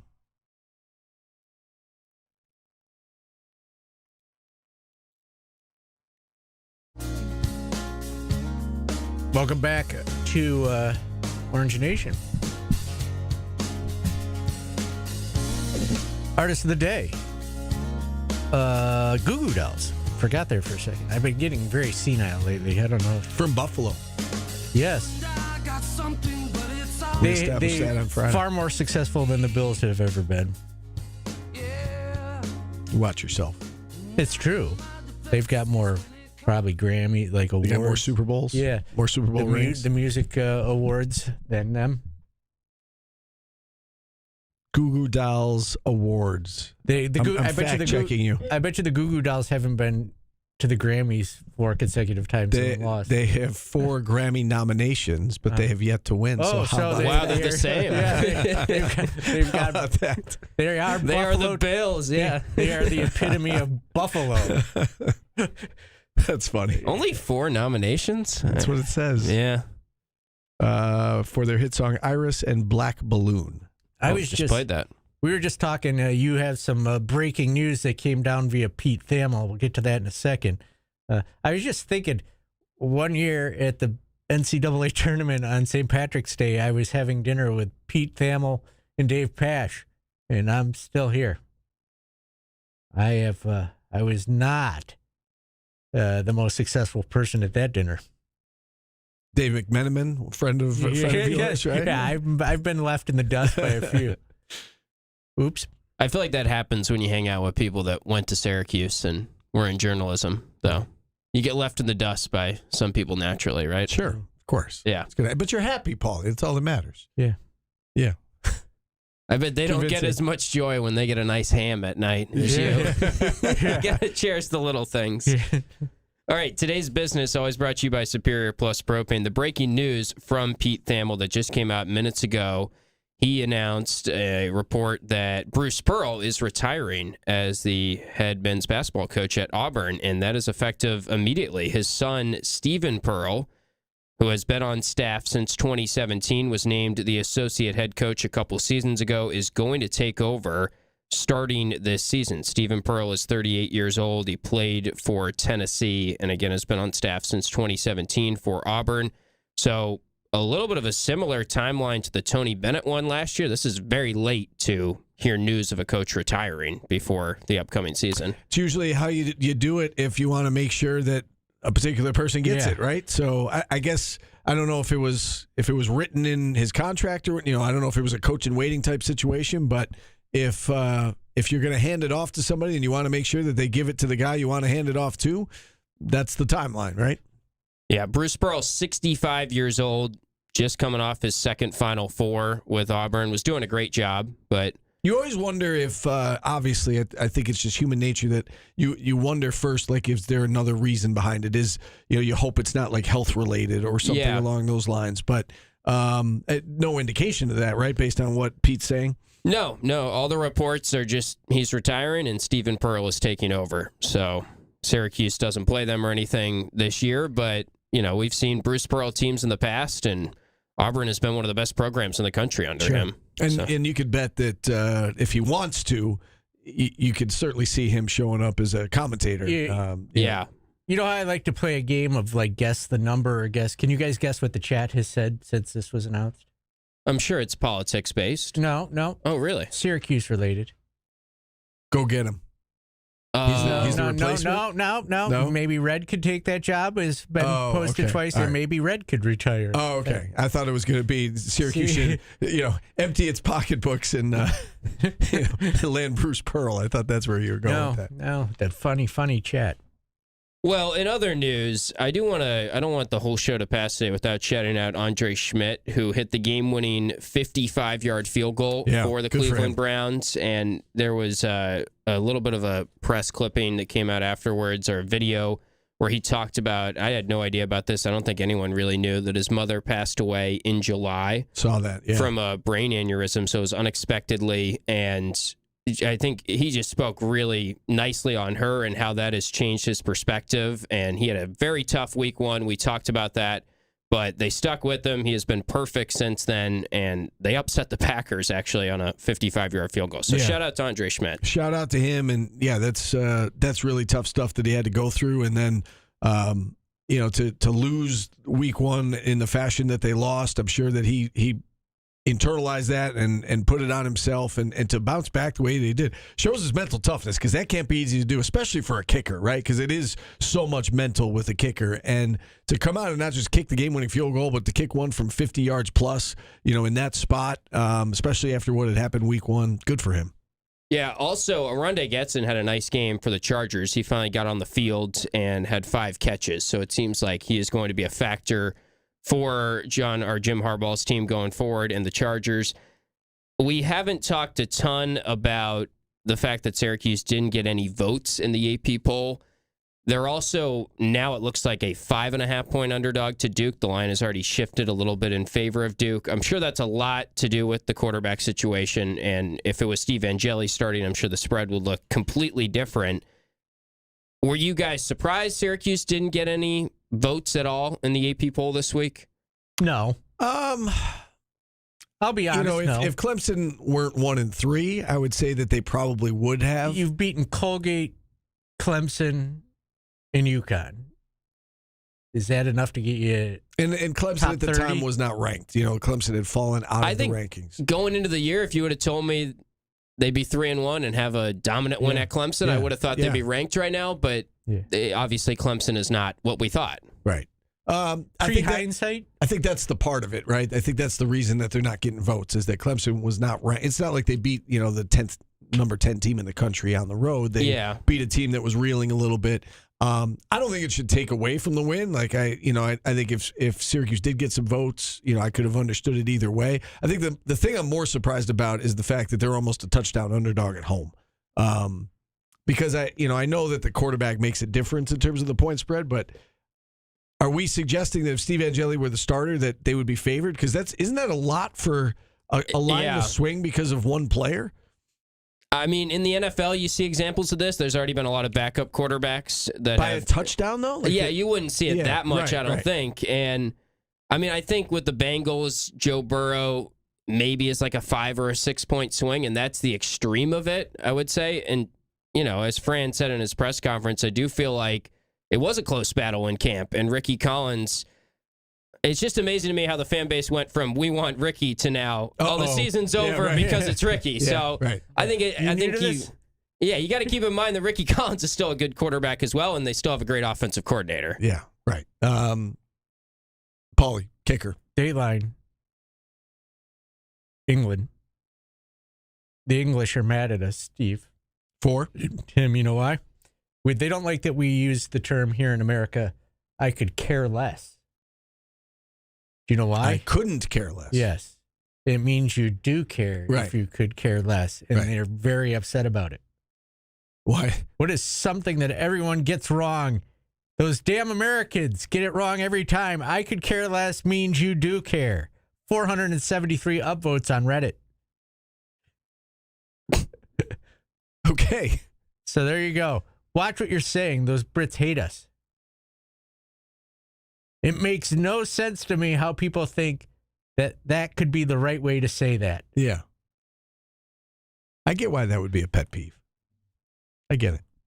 Yeah, you kind of got a little British snob in you.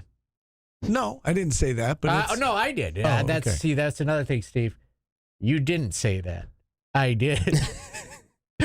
Yes, you did. So you didn't have to tell him that. I could care less. That's sarcasm in America.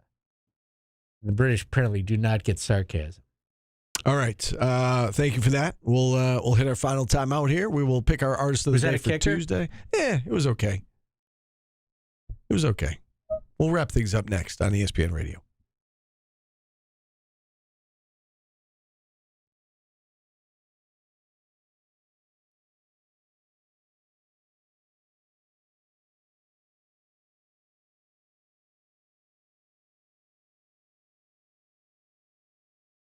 But she said you used to do her homework for her all the time. And yeah. Yeah, Steve. And I was trying, Paulie, to dig up dirt on Steve. I was like, I need content for the show. Like, what was he like as a high school guy? And she was just nice. She was like, he was a baller. Like, he was. And I was like, well, he was nerdy, right? And she was like, nah, I mean, he was, he was a good student, just good at basketball. His mom was the librarian. Is she have blonde hair? No. I don't know if this would help you. I played in like a scramble event and was paired up with her. Like, it was actually weird. It was an 8-some that we played in. So she was on the other team. Yeah. Her husband is Ben Norris, who used to be the pro at Pompey Club and now owns this course we played at, which was actually in Pulaski. You ever been in an 8-some, Steve? I can't say anything that's remotely. What if Steve said yes? I'd be sure. But I wish she told me her maiden name and now I forgot it. But she was like, yeah, tell him I say hi. Is she the bird farm girl of Bishop Ludden? So there was a Jamie DeRosa. That may have been her. Yeah. She had blonde hair, though. Well, maybe she's dying it now. It's been a lot of years. Okay. But yeah, she said you're Bishop probably Ludden, gray. class of 80-something, whatever. Yeah. Why were you doing her homework for? I don't know. I mean, we were friends, but I don't know. Yeah, she was like, homeroom would be 15 minutes away, and Is Steve she the would do one my you, homework. Went to the dance with her boyfriend? Double cheat with her? I can't believe you did other people's homework. I can't believe that either. Yeah, I can't believe that. I was out joyriding. I think it was direct. That sounds right. Now I'm Googling them. Norris, Norris. I think so, yeah.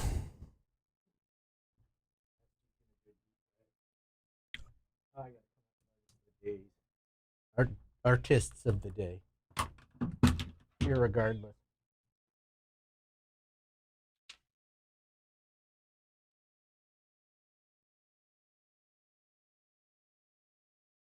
Usually you can find someone on Facebook easily, or on the web too easily. I can't find a photo of her or anything, but it was nice. Well, if you ever run into her again, tell her I said hi back. Yeah. I haven't talked to her in years.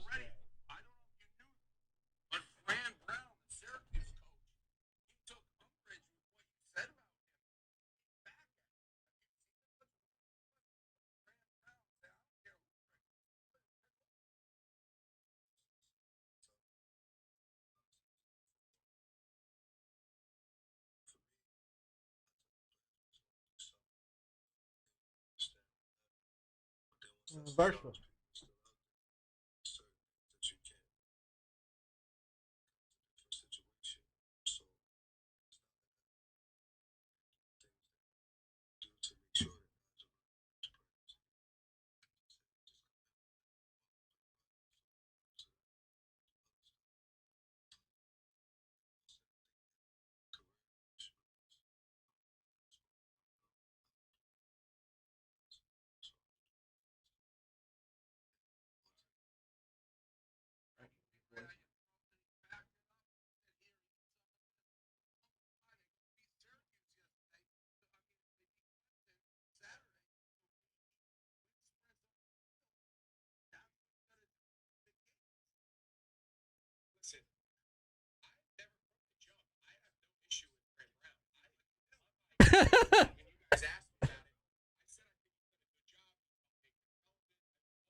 we made Barstool for Greg Olson responding to. Did he respond? Yeah. Kind of a delayed response.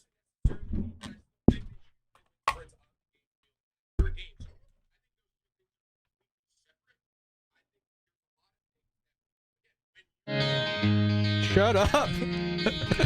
Welcome back to Orange Nation. We were just reveling in the fact that they used a clip from our show on Barstool. Brune and Portnoy and about Fran Brown Olsen. addressing Greg Olson's comments about the wind sprints after the UConn win. Yeah. I thought they both handled it fine. Like, I think it got blown out of proportion. Yeah, agreed. Greg Olson was like, I said he's a good coach. I just don't think you should do that. And Fran Brown said, I thought he was a good player, but I don't care what he thinks. Yeah. So it was a whole lot about nothing. That was Slide by the Goo Goo Dolls. And I got to. They're from Buffalo. Yeah. 4-time losers. You still don't have the options yet? Do you know my favorite team, Steve, has won 6 Super Bowls? Yeah. Lost 2. I don't think they're going to add to that total this year, though. You don't know. Somehow beat the Patriots because they fumbled it away 4 times this week. Your Steelers. Yeah. Your choice is Katy Perry. You know her? I do. Outcast. You know him? Yep. Them. Bruce Springsteen. You know him? Yep. Ray Charles. That's a good list right there. Jackson Brown, Ray Charles, Bruce Springsteen, Katy Perry, Outcast. Boom.